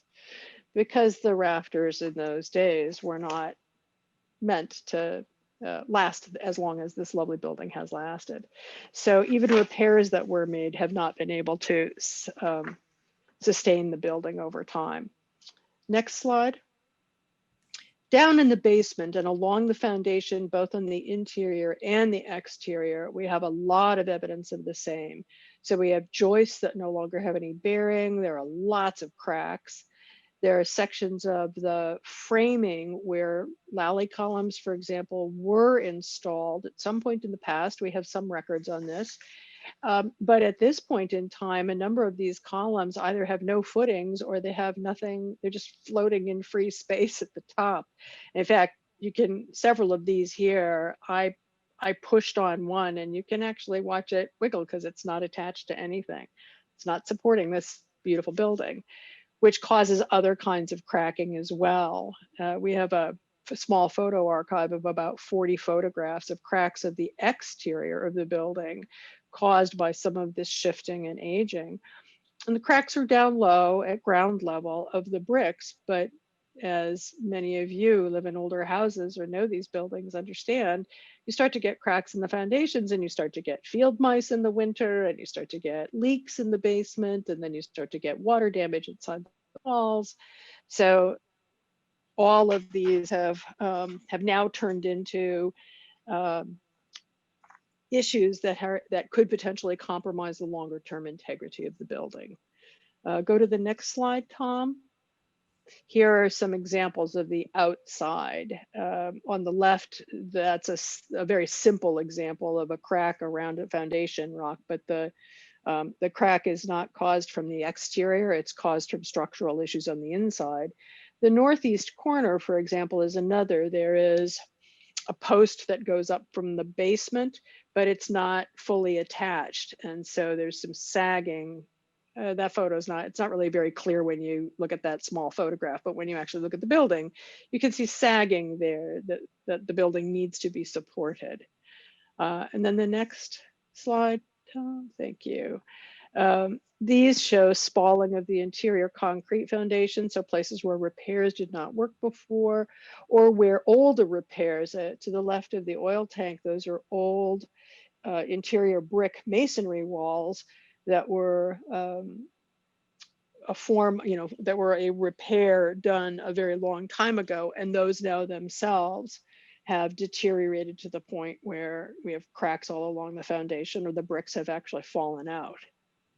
Next one. Similar weakening on the left photograph, weakening of missing mortar, a lot of damaged bricks, extensive cracks with the resulting exterior cracks on the outside. That's actually a rather small crack compared to some of them, which now allow the possibility of water to come in and pests and other things like that. And one more I think we have. So in addition, so the structural engineering repairs include addressing the foundation, all of the support infrastructure of the building. So inside the walls or under the floors and above the ceilings, both in the basement and in the attic. So that work is all interior. With the exception of construction vehicles around the property, there's no damage or dislocation to the exterior of the building at all, which is a lucky thing. The exterior basically won't be affected by a lot of this work. However, because we have the opportunity to open up ceilings, in order to do the work properly, to repair the timbers and such, we have to basically remove the floor of the third floor, which is the ceiling of the second floor, and sections of the walls of the second floor, which allows us for the first time to put in really good insulation. It would be appropriate to update the fire suppression sprinkler system. We have a very, very, very dated alarm system. And if we're thinking forward to multiple uses or museum quality exhibits or educational programs on the first floor, updating the alarm system would be an appropriate thing to do at the same time. The water line to the street, which doesn't directly affect the second or third floors, but it's still part of the interior plumbing and part of the heating system. The water line to the street is not the original, but it's very, very old, and it is a lead pipe, and it is not to code at all. It's quite small. So replacing the water line at the same time as we would be doing repairs to the foundation or to the sill, it would be the appropriate time, since we'll be doing work at that level anyway. Then there are opportunities that we are very excited to explore, like putting in a dehumidification system. I didn't mention it on this slide, but it's in our application. Putting in much more substantial thermal and moisture control system, not systems, but materials into the walls of the ceiling to prevent future water damage and to sustain the building and make it more energy efficient. Installing moisture barriers in crawl spaces, which currently have nothing of the kind. And then exploring the idea that many old historic buildings are thinking of right now, including the alternative heating systems. So moving from an oil-based and fossil fuel-based system to potentially looking into heat pumps, geothermal, or something else. We listed heat pumps for cooling and heating in the system in our application. But we also know that there is a Green the Campus organization for First Parish that is exploring geothermal as a possibility as well. So we have some time to do some work on making the building more energy efficient and making it more sustainable over the long haul, putting in the kinds of systems that could maintain the humidity properly. So I think in sum, what we want to say is that the proposal we have put before you, we want to be clear that this is not for cosmetic renovations, although there will be some paint involved and plaster. It is fundamentally for giving the Right Tavern another 200 and something years. It's putting in place the infrastructure that will allow it to be the significant part of Concord history that it has been for so long, and eliminate the parts that have aged out over time, certainly removing rot and mildew and removing the cracked beams and other things like that, and replacing them with sturdy alternatives that will give the Right Tavern, will bring it up to code, give it the opportunity to last another several hundred years, and also make it strong enough to support what we hope will be exciting and engaged partnership and visitor traffic. Thank you, Rosalind and Tom. Well done. Our CPC liaisons are Paul and Nancy and Diane. Paul, questions for the Right Tavern team? My question is, that was a very good presentation. Thank you. And I appreciate you taking the time to walk us around. I had never been there before. I found it fascinating. Can you speak a little bit more about the vision you have for the building? This proposal seems to be basically stabilizing the building and preparing it for what you envision in the future. But what exactly what is your vision? Do you have anything else to kind of add to that? And what if your vision took a different direction than what you're doing right now? Was that something you've been contemplating? Is this strictly really to stabilize the building? That's a great question, Paul, and something that a lot of people are really excited about. One of the things as chair of this task force, one of the things I have to do is keep people excited and engaged, but don't let it predicate a direction until we have done our homework and done our research. And so part of the scenarios, there are a couple of different scenarios that are floating around out there. One of which is form a partnership with some larger organization that could run somewhat similar to the Concord Museum, or maybe will include a confederation of organizations, including the Concord Museum, that we could actually have all kinds of reenactment sort of programs in and around the Right Tavern, having it very open virtually all the time relative for tourists, particularly probably better in better weather seasons or whatever, but something that would be a very active place, somewhat like the Orchard House or something like that, where people could come in and tour it, maybe a tavern reset, there would be actors. So that's one scenario, is to do something like that. other ideas that people are kicking around is that have that happen on events, but really have it become a center, an institute or a study for the founding of democracy. Because it was, it was a pivotal, it was a place where some pivotal thinking was occurring in the framing of the idea of why don't we create a country and separate from Britain, and what would it look like? So there's some scenarios that people are talking about is to create an educational institute that would be housed there, that would then run programs, have different kinds of things, and also have reenactments. But its emphasis would be around educating us about democracy and the roots and founding principles of democracy.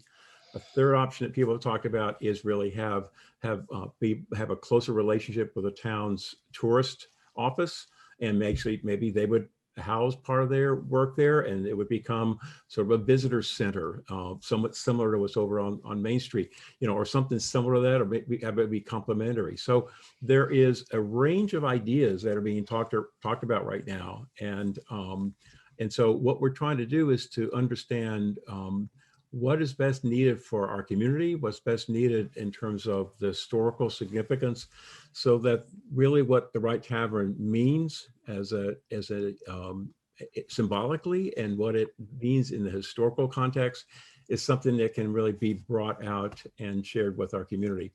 And how that happens and who we do it with and who pays for it and what kind of funding sources we get. There's a lot of things to be worked out in all those regards. But one thing I think is critical. One is that there's some certain tenets that we've put in place. One of which is it will be something that will very active. It will be an engaging and robust program, whatever it is. So it's not something that's like kind of part-time, by the way, kind of thing. Second is that it would be something that would have clearly a lot of public access, because we think that's really important. Third is that we call it, I'm calling it sort of do no harm to First Parish.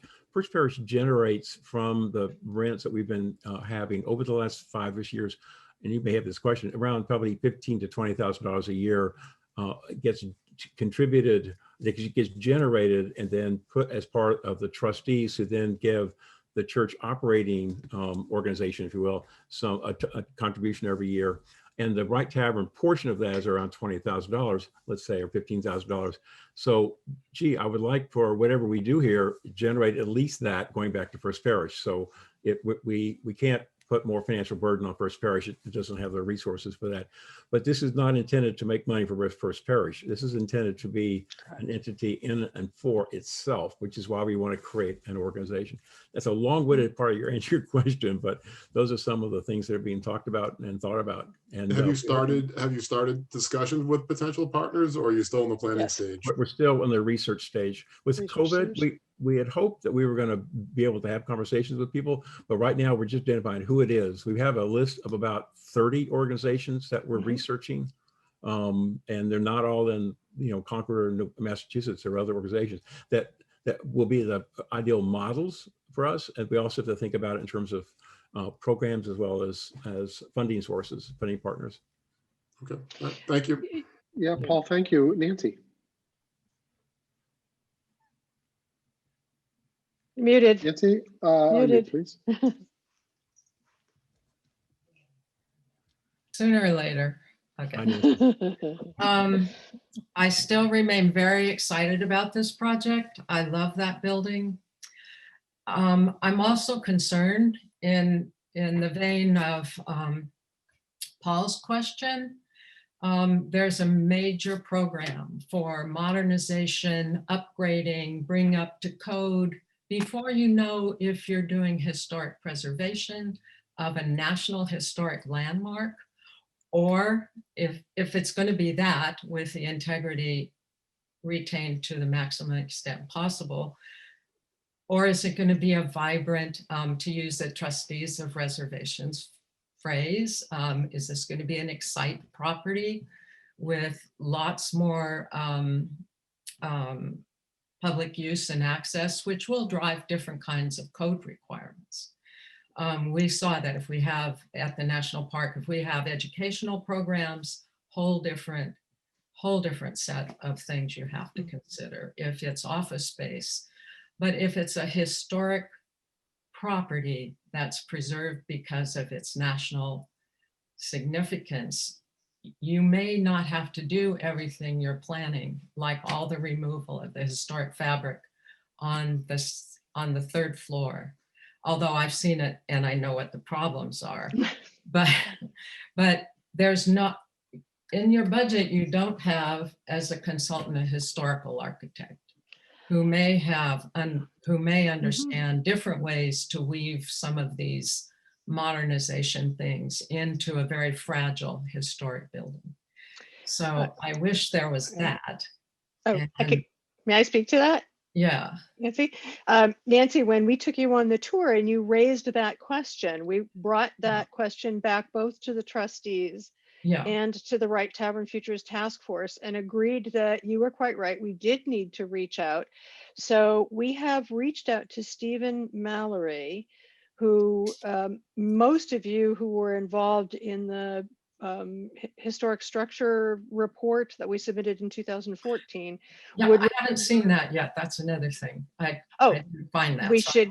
I would really, really love. We can give that to you. So Stephen Mallory and his partner, his business partner, were the head of an organization called Grassroot that did that report. Stephen is now the firm no longer exists, partner retired, and he is now the very first manager of historic structures and landscapes for the Peabody Essex Museum, and is a consultant on historic structures throughout New England. And so we've reached out to him, since he was the author of the original report, and asked him to join the team. I think that's great. One of the things I worry about for you all is that this is an incredible structure, unique in American history, and a lot of eyes are going to be on it. You are right. And I just want to make sure you're very, very careful in how you go forward with some of these things, like especially, modern air conditioning. Some really historic houses don't have it because they want to present a more historic look, but it's the intense programming that drives maybe some of this, but I don't know how much.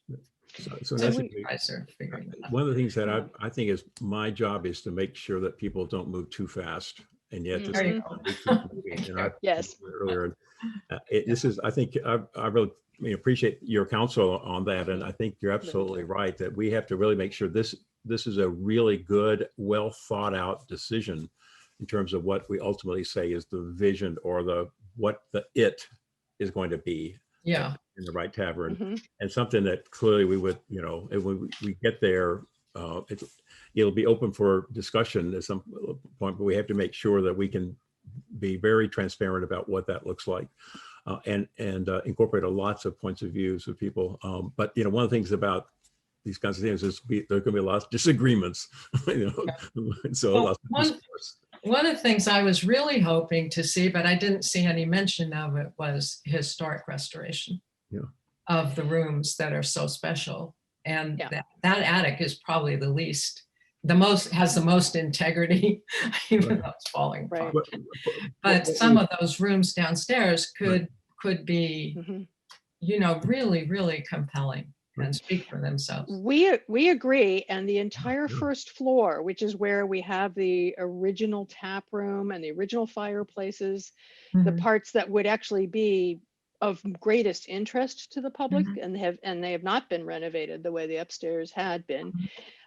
We view that as an entirely separate project. So this project and this application of the CPC, we really, Tom was joking, but we aren't joking at all. This is behind the walls. We're not even really going to touch the first floor on this effort. It really is infrastructure.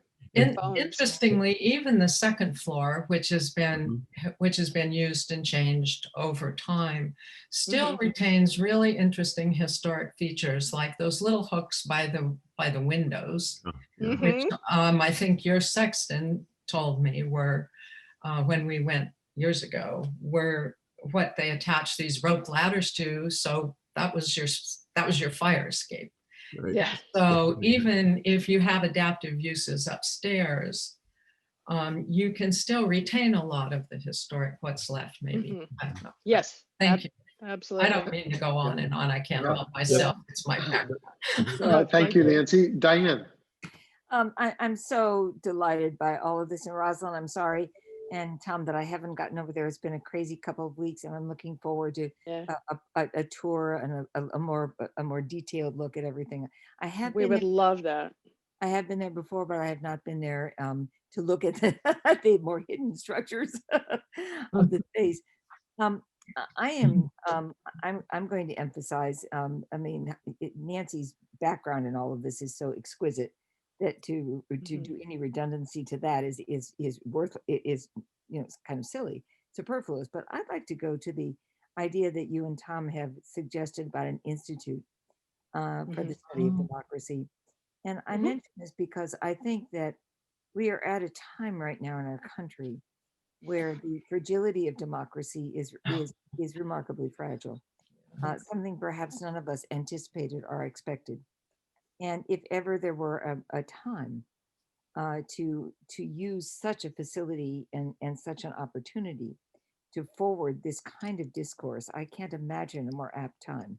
Mhm. And I think that I was so interested in the possibilities, Tom, of the various ways you might use this facility, because I couldn't kind of figure that out from the application. But of the many ways, and there are many, it was that one which particularly piqued my personal imagination and engagement. You will remember that there was a time when I think it was Adam's house, it was being redone at Harvard. So the entire group came out and stayed at the Colonial Inn, and kind of, I'm sure they rampaged the tavern. They were not apparently very considerate guests in Concord. But there are Harvard connections to this too, and there's Oh, right. there are some resources there Right. on which one might They're on the call. list. They're Yep. on the I list. hope so. I'm That's hoping right. so.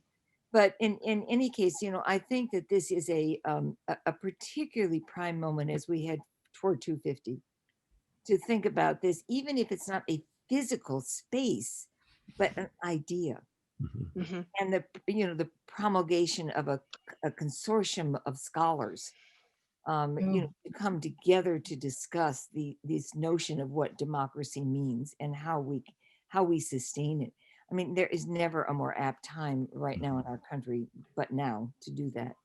And so I I would say probably this is one of the most important places in which that thinking started. that's exactly right, Tom. And Exactly so right. I just think that this edifice is more than an edifice, isn't it? It's an idea. Right. And somehow the sustaining of that idea strikes me as critical.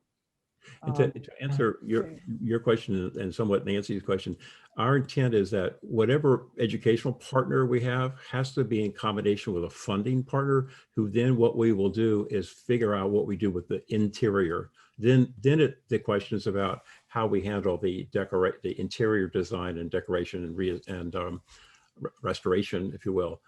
That will be done in collaboration with both whatever programmatic or a funding partner we have that's in there. And we're trying to think big, that we would have a really really solid relationships that could last a long time.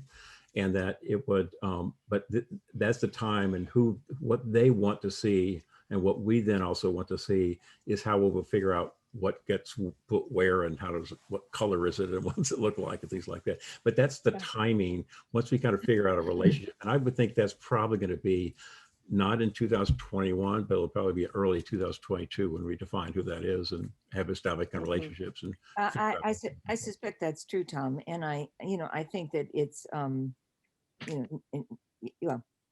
I think this is very important is what I'm trying to say. And I hope that I hope that somehow as we look at this project, we can think about it not just as a building, but as an idea. Right. And I know you can't nail this down right now, and I know I'm way ahead of where you want to be. You're saying slow down. And in the meantime, my imagination is ideas are galloping, free right now. so I need to go slow down. But nonetheless, I just needed to say that. So thank you very much. Thank you. Thank you, very much. Diane. Diane, I wanted to say Yes, one thing to Rosalind.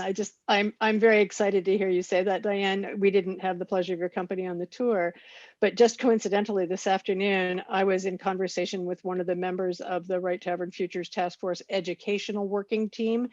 And the last several weeks of the election have caused some very lively discussions with that educational partners team, and thinking about an Institute for the Founding of Democracy and the kinds of creative partners. Their imaginations have gone from Harvard and Independence Hall and a number, organizations like that, and even included things like Sandra Day O'Connor, former Supreme Court Justice, her civics.org organization for the reinstitution of civics education in the United States. There are so many creative possible partnerships for that kind of institute, and the Right Tavern would be a great home. And that's exactly right, Rosalind. And I've been spending the last year, as many of us have, on exactly this issue. And I think that how you think about it and how you move forward is going to be invaluable to the town of Concord. So thank you.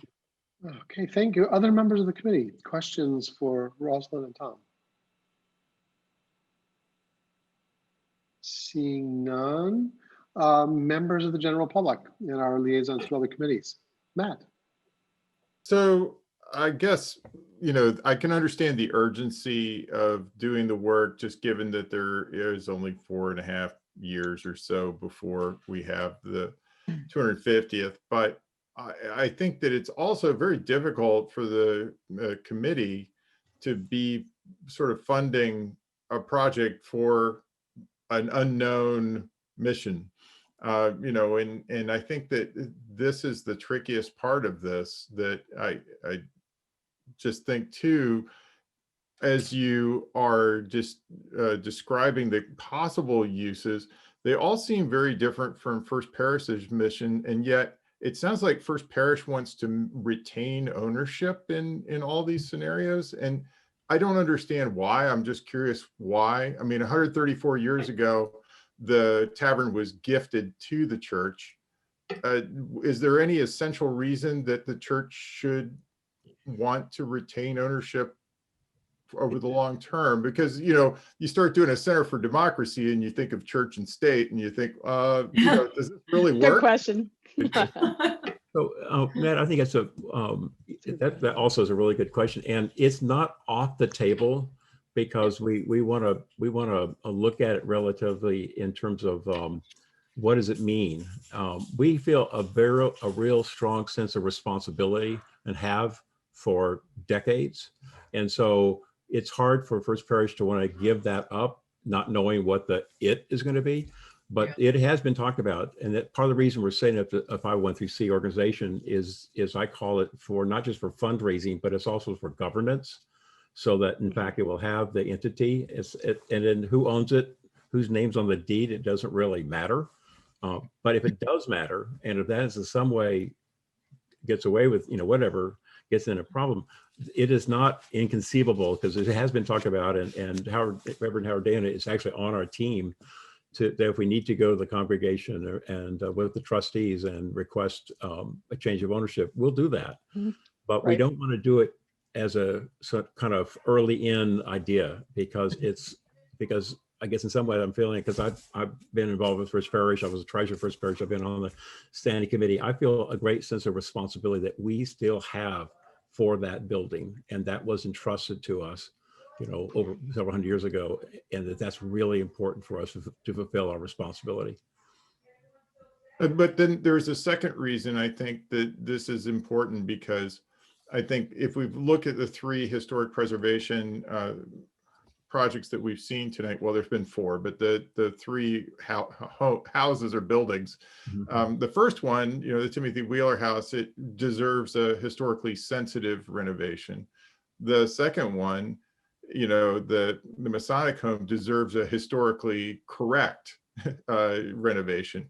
This one deserves a full historic, treatment. I mean, renovation to its original standards, and that it may be beyond the scope of just what you can do, you know, and it almost needs to be under the stewardship of, you know, a larger organization.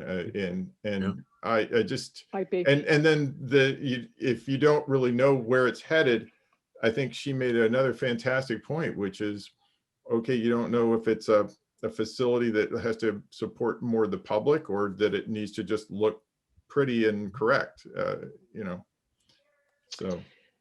Well, I'd like to say It's one just thing very to tough. that. I just say, Yeah, I don't know if it's the right project or not that's being proposed. I totally understand your concerns, Matt, and I won't say I disagree, but I will say that I have a difference of opinion or perspective on this as a representative of the trustees of First Parish and of this building, which is that we are not attempting, our proposal and the work that we have before us, whether funded by the CPC or we find funding from another source, is not to affect either the exterior appearance of the building at all, or the interior appearance at all of the first floor, which is the part that still looks like the old tavern. Nor do we want to touch any of the historic elements of the second floor or third floor that are not damaged, the fireplaces, the ladder hooks, the things that Nancy mentioned earlier. So it's not the intention to do, this is not a proposal for renovation. It's a proposal to save the building from falling down if there's a big earthquake. So that the quake that hit Buzzards Bay last week didn't touch us. But if there was a big one, this cannot stand. The building will go down. It is the basement, down in the basement, lally columns that are supposed to be holding the building up are they're floating in the air. They're not doing their job. Lots of the beams are cracked or the joists are not attached. We have rafters that are splitting away. This is a job about ensuring that we can get to the place where we can then do the kind of historic renovation or restoration of the interior that makes it appropriate for collaboration with the Concord Museum or Minuteman or Old North Church or whoever we want to partner with for this. But unless we maintain the integrity of the building, we're not going to have those conversations. Thank you, Matt. Diane. I'm sitting right now in a 1690s house in New Hampshire. Oh. Is painfully familiar. You know, the need to continuously attend to the structures of an antique home, whatever it may be, a larger home obviously than the one in which I'm sitting, but nonetheless, I mean, it requires continuous attention. And Matt, I know you know that. I don't mean that in any this kind of way. We know you know that. But Yeah, I mean, yeah, we know. it is a you know, these are ongoing responsibilities, and given its importance to our community, it's symbolic importance to the community. That seems to me, even if we don't know, and that's what I've been struggling with actually. You know, we don't know exactly where it's going. Yeah. And you can't tell us that right now. And in part because Tom keeps saying, slow down, slow down. I'm teasing you, Tom. But I mean, it's going to take time to build the kind of collaborative partnerships that Spinia or whatever, you to which you turn that allow this thing to to move forward. But I don't think that I don't necessarily think that should inhibit our concern for the essential structure of the building. And I think that's what you're asking us to consider. So Thank you, Diane. Any other questions for our applicants?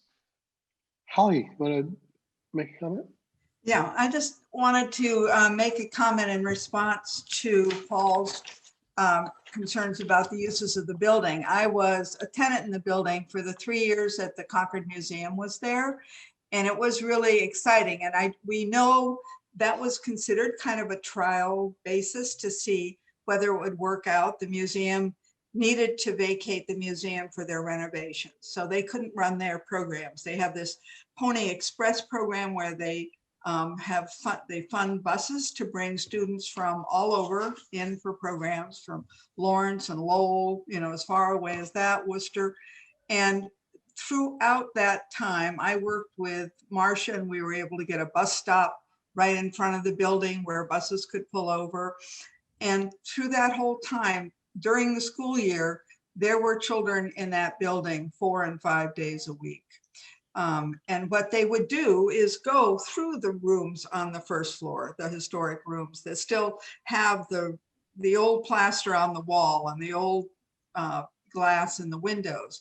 And they would have different activities in different rooms. And there were also times where speakers would come in. Abraham Lincoln was there in person once, giving a talk to the groups, and some of Concord's notables showed up from time to time to entertain the students, and they had costumes. And anyway, it worked. It worked very well. Obviously, the museum, when they finished their renovation, financially, they needed to go back to their home, and they needed to see if their education programs could work in the current education wing, not as historic as the Wright Tavern.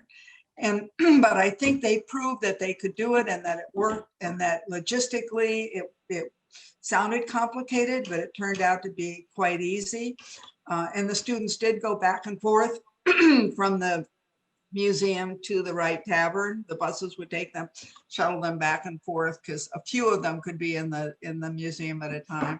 So there has been a test case, it worked. And so we know that as part of the vision, this could work. And the Concord Museum also knows that it will work, and so may come back. And I think I think Tom is being modest. They really have talked to the head of the Concord Museum. The head of the National Park Service, the Minuteman Park, has been on some of the monthly calls with the steering committee. And so then both of them are submitting letters of support for this application. And we're very excited that we were doing that. In terms of Matt's question about whether First Parish should keep it, the building was actually offered to the National Park Service, probably on more than one occasion, and were turned down. So there have been efforts to turn it over to an organization that is known for maintaining this kind of building. So we have a different story about that. We have it the other way around. Oh, Holly, thank you so much. Yes. Rosalind and Tom, thank you very much. Thank you. Great presentation and very good discussion. Great, thank you all. Thank you all so very much. Great. Yeah, well done, well done. Yes, thank you. All right, Heather, does that bring our public meeting phase of our agenda to a close? Brings an end to the presentations. Yes, and we're going to move to the business section of our agenda, and everyone's welcome to stay, but we'll be kind of moving on to our next agenda. Thank you very much. Thank you very much. Okay, Heather, we ready to go? Ready. Okay, so we really have, I think, two topics here. One is, I think we have some announcements and some administration to do related to announcements. And then we have our minutes. I think those are the two main pieces. And so why don't I begin, Heather, and you can kind of back me up or steer me in the right direction if that's okay. John, welcome back. Thank you. Great. As I think we discussed maybe last time, Heather will be taking a leave starting in early December. Okay.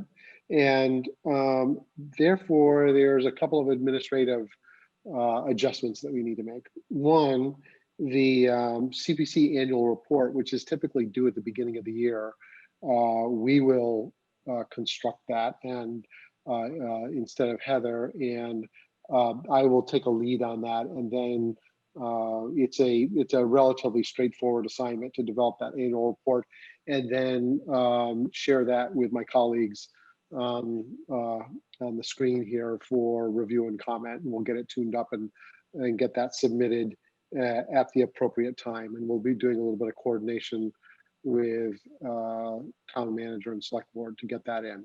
Okay, so that's one thing that will be, Heather will not be available to do that. The rest of the town staff is overcommitted, and we discussed kind of bringing that into the committee and having us take on that assignment. I don't think that's a heavy lift for us. The second item are the CPC meeting minutes as we move forward from Heather's leave forward for the subsequent next several months. And what I'd like to request is that we have a volunteer from the committee that would take on the maybe fulfilling, maybe unenviable task of developing our meeting minutes and getting those put together and posted, reviewed, edited, and ultimately finalized.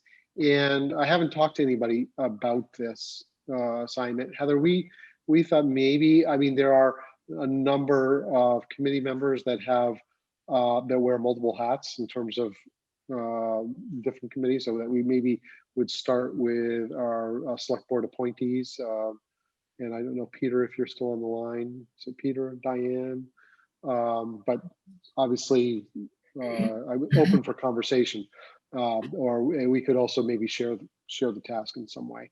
But meeting minutes from roughly early December through the, I think probably the February, March timeframe. Yeah, I should be back in March. Yeah. So discussion about that, Diane. Thank you, Tom. Yeah, I just wanted to. I can't take on that responsibility fully, but I can take one of the meetings, and if we kind of shared the meetings, I think that might work. I think, Heather, you receive a video, I mean a recording of these meetings, right? Yep. So yeah. So you'll still have a staff person that will run your meetings for you. They'll start your meeting. They'll be here for their whole meeting. They'll run it for you. And they will get the Zoom recording. And so who's ever taking minutes can just say, can you send me the link to the Zoom meeting? How I take minutes is I take notes the entire time, and I just draft minutes from my notes. So it's whatever someone's comfortable with. Minutes don't have to be word for word what people say. It's a summary of a discussion. That's why we have the Zoom meeting recordings or the audio recordings. If people want word for word, they have that. So it's good. Yeah, thanks, well, Heather. Tom, what I was trying to say is I think it's very hard to be a participant in a vigorous discussion and at the same time try to take notes, so that if we have access to recording, so that we can go back and just word process essentially the recording and create an accurate, if not as eloquent and as concise as Heather's, but nonetheless a recording of the minutes. I would be more than willing to volunteer to do one of those, and I think if we all took on one of those, we'd probably be okay. I don't know if Peter is still on the line. Yes, I am. Peter, we didn't talk about this. I'm just wondering if that was something that you also might be interested in. None of us has time. Yeah, I guess. Or maybe not. Yeah, I guess just in trying to think about this, I think what sort of raises the specter of is the significance of what Heather's been doing all along, where the recording is one thing. I mean, so if one of us was to get a hold of recording, that's fine. It can be transcribed, but then identifying, who is associated with each line of text becomes a very, very different matter. I don't know how Heather pulls that off. Right. So, not a small task. No, Judy, comment? I'm not raising my hand to do it. Is it possible? Is it possible that we could hire someone for just doing that? I think like Anita Techley does or had done the minutes for the finance committee, and does Judy. So I was just wondering if that could be an approach, because I think Diane makes a really good point about taking minutes and trying to participate in the discussion. I think would be very difficult. And I think that whoever's taking the minutes is essentially going to be not an active participant in the meeting, which I think would be unfortunate. I had that same thought, actually. So I can ask and find out about that and see if your administrative funds could cover that cost.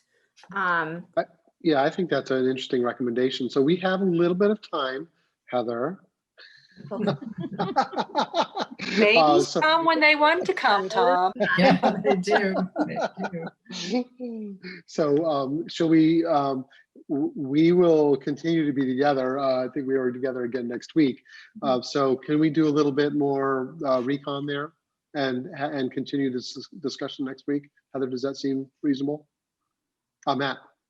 I just wanted to note, it may not be a complete answer, but you may not realize that once posted on YouTube, all of our videos that are recorded have a full transcript.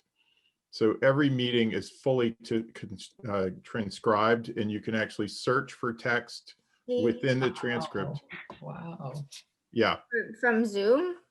No, you just go on YouTube. There's a little thing in the right, and you can view transcript for any recording on YouTube.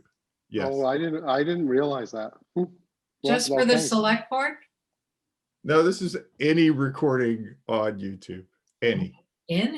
And MMN is on YouTube, right, Matt? That's what you're saying? Or just... Well, they're posted, the MMN, posts on the YouTube channel, and then Google, when you upload to YouTube, they transcribe everything anyone says. All right, well, that's something to know. Like this meeting?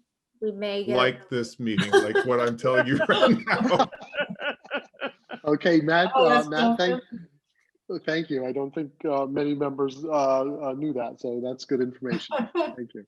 So Matt, may I ask a question? Yes, Diane. Yes. So that we could then download that transcript, edit it in a concise way. Yeah, I mean, I want to say that that's a laborious process. You probably don't want to do that. Taking good notes and then just using it to to double check, like, oh, what did she actually say?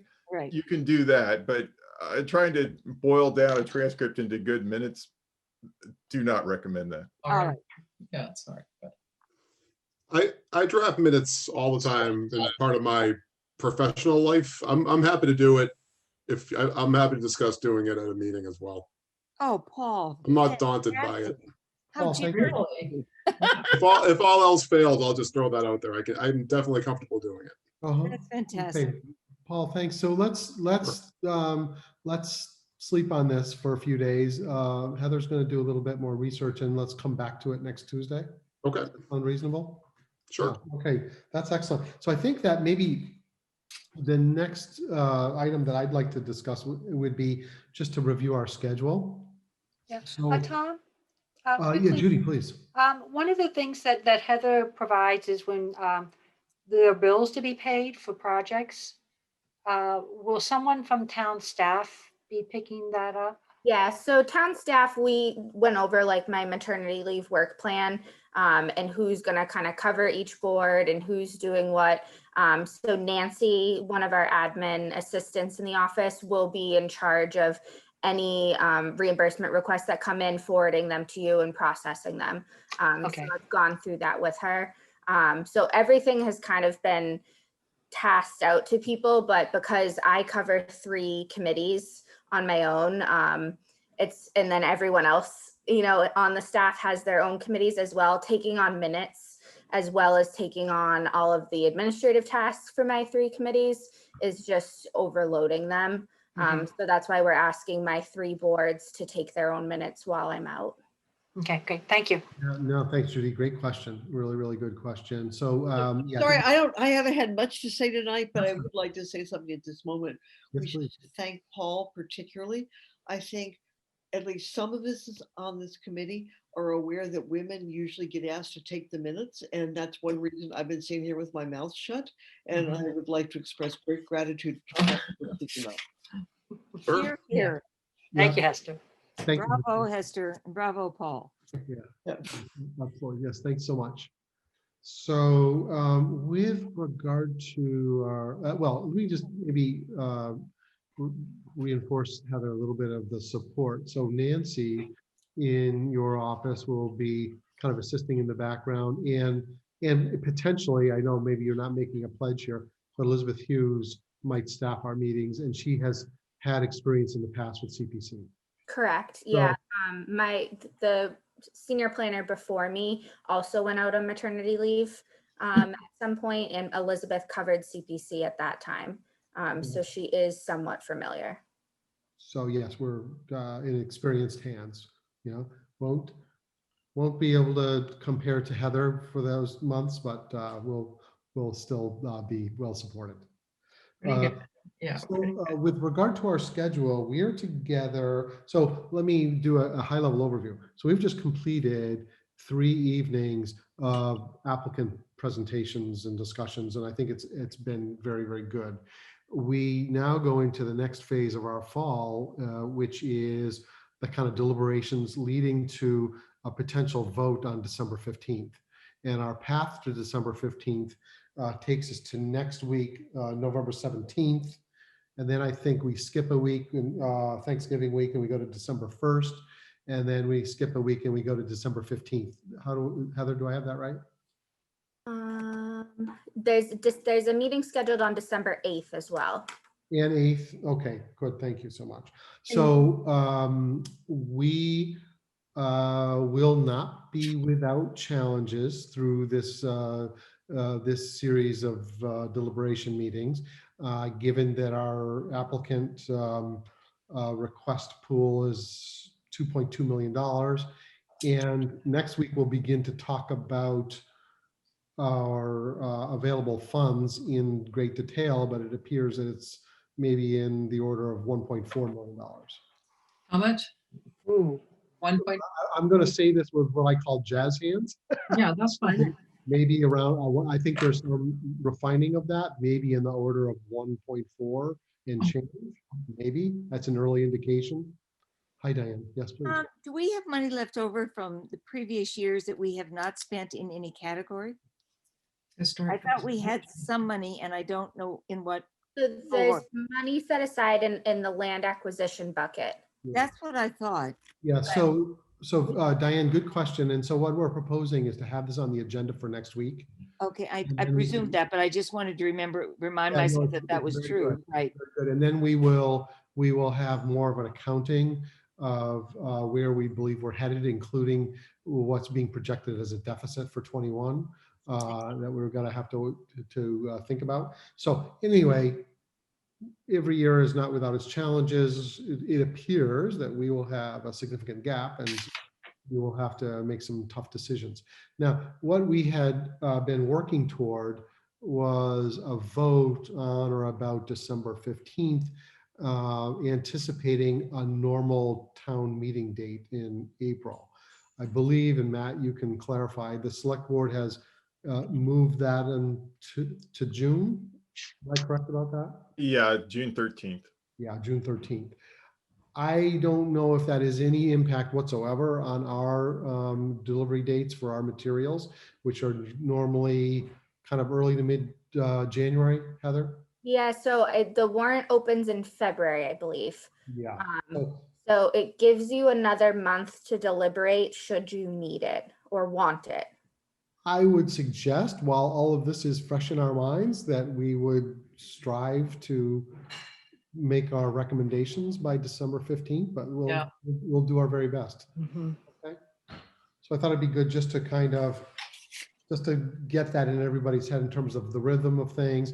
We've had an intense 3 sets of meetings around these presentations, and we will continue to have an intense set of meetings to get through it. But we did a really good job with this last year and the year before, and no doubt we'll find our way through this with some principle-based recommendations. You know, so now I can anticipate, given the emerging and potential gap, that we may have some questions for applicants, such as, what if you were not to receive full funding?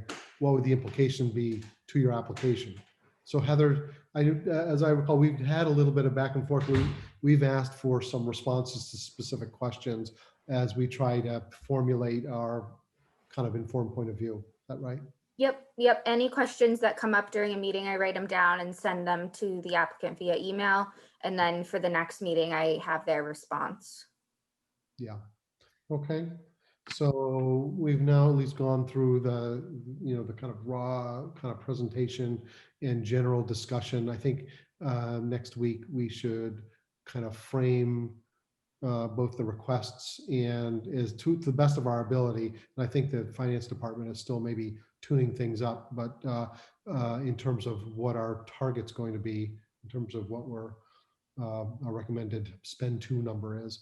And then I think we have a general set of discussions about what we've heard and what we've read and toured and researched and see where we are we are like-minded and where we have some diversity of viewpoints and kind of begin that process.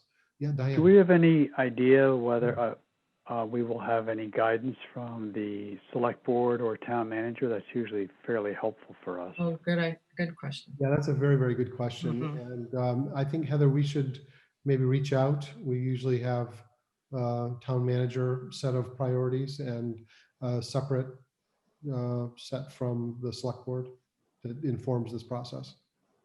So that would be helpful as soon as possible. That's a very good point, Peter. Diane. Yeah, that was one of the questions I was going to ask. So thank you, Peter, so much.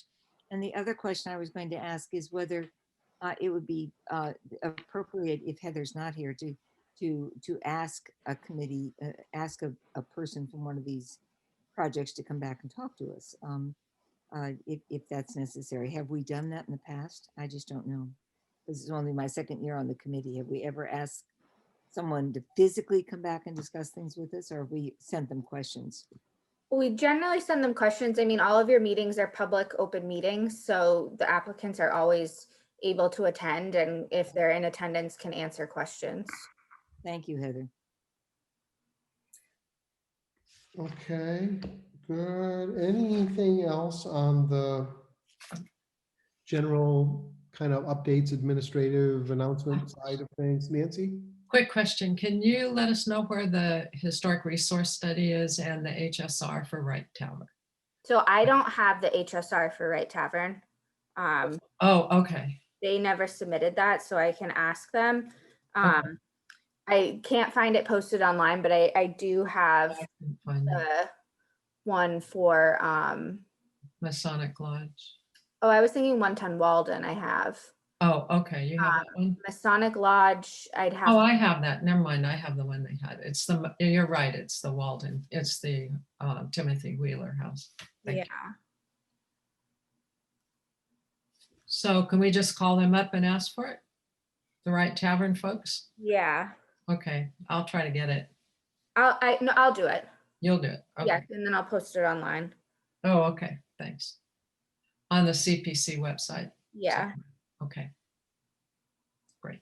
Okay. Now, before we move to the minutes, Heather, any other business? And anybody else on the screen? No. Okay. Let's move. I'm sorry that I have to leave right now. But I'm so grateful for your leadership and for the thoughtful questions that everybody asks. I mean, it's an amazing committee. So yeah, I have to say goodnight, but I look forward to our meetings as they come forward. Thank you very much. Diane, thank you so much. Thank you. See you soon. Good work. Hey. All right, so we're going to move to meeting minutes, and I just wanted to say one thing about the minutes. Heather, with our request, has posted the live Word documents of the meeting minutes, and so any edits that people have potentially made to those minutes have to be read into the record. And so we still, even though you might have done a track changes, and I don't know if anybody did that, we still have to go through them and read them into the record and make the minutes official. So with that, I gotta see, or Heather, do you have our minutes, the dates, I guess the first one I have. Yeah, it's, we have October 13th, October 17th site visits, October 20th and October 27th. So shall we make comment on all of them and then make a motion to see if we can move them all forward? Does that sound okay for everybody? Yeah, collectively? Yes. Yeah, Yes, comments on October 13th. no comments. No, nothing for me. No comments. No comments. Oh, Heather, you set the bar too high. We're never going to be able shall we go to October 17th? This is the site visit. No comments. No comments. No comments. Moving to October 20th. I have one on page 2. My concern with that zigzag path going down the hill was not only because it might be arduous for ADA users, but also because of the fairly extreme disruption of the hillside. And I'm not quite convinced that works, but better engineers than me probably have figured that out. But that's still a concern for me. And it's very expensive, I think. Okay, so Thank Heather, you have that edit, Heather? Yep. Yep, okay, good. Any other comments on October 20th minutes? No. No, look good. No. Very nicely done. October 27th. Comments? No comments. No comments. No comments. Nope. Comments. Heather, 4 sets of minutes, 1 comment. All right. Hey. Amazing. Very intimidating. Okay. Somebody like to make a motion to approve the minutes? So moved. I make, Go ahead. I second. Okay, Heather, did you get that motion? It's been seconded, and I think we've got to go a roll call. All in favor of the minutes? Tom, yes. Peter? Yes. Judy? Yes. Paul? Yes. Nancy? Aye. Esther? Yes. John? Yes. Okay, well done. Thank you. Any other business? No, long meeting. Good work, everybody. Thank you. Would somebody like to make a motion to adjourn? So moved. Second? Second. Thank you, Paul. Tom, yes. Peter? Yes. Judy? Yes. Paul? Yes. Nancy? Yes. Esther? Yes. John? Yes. We are adjourned. Thank you, everybody. Well done. All right. Good night. Yeah, Thank you, everybody. Thank you. good work, good work.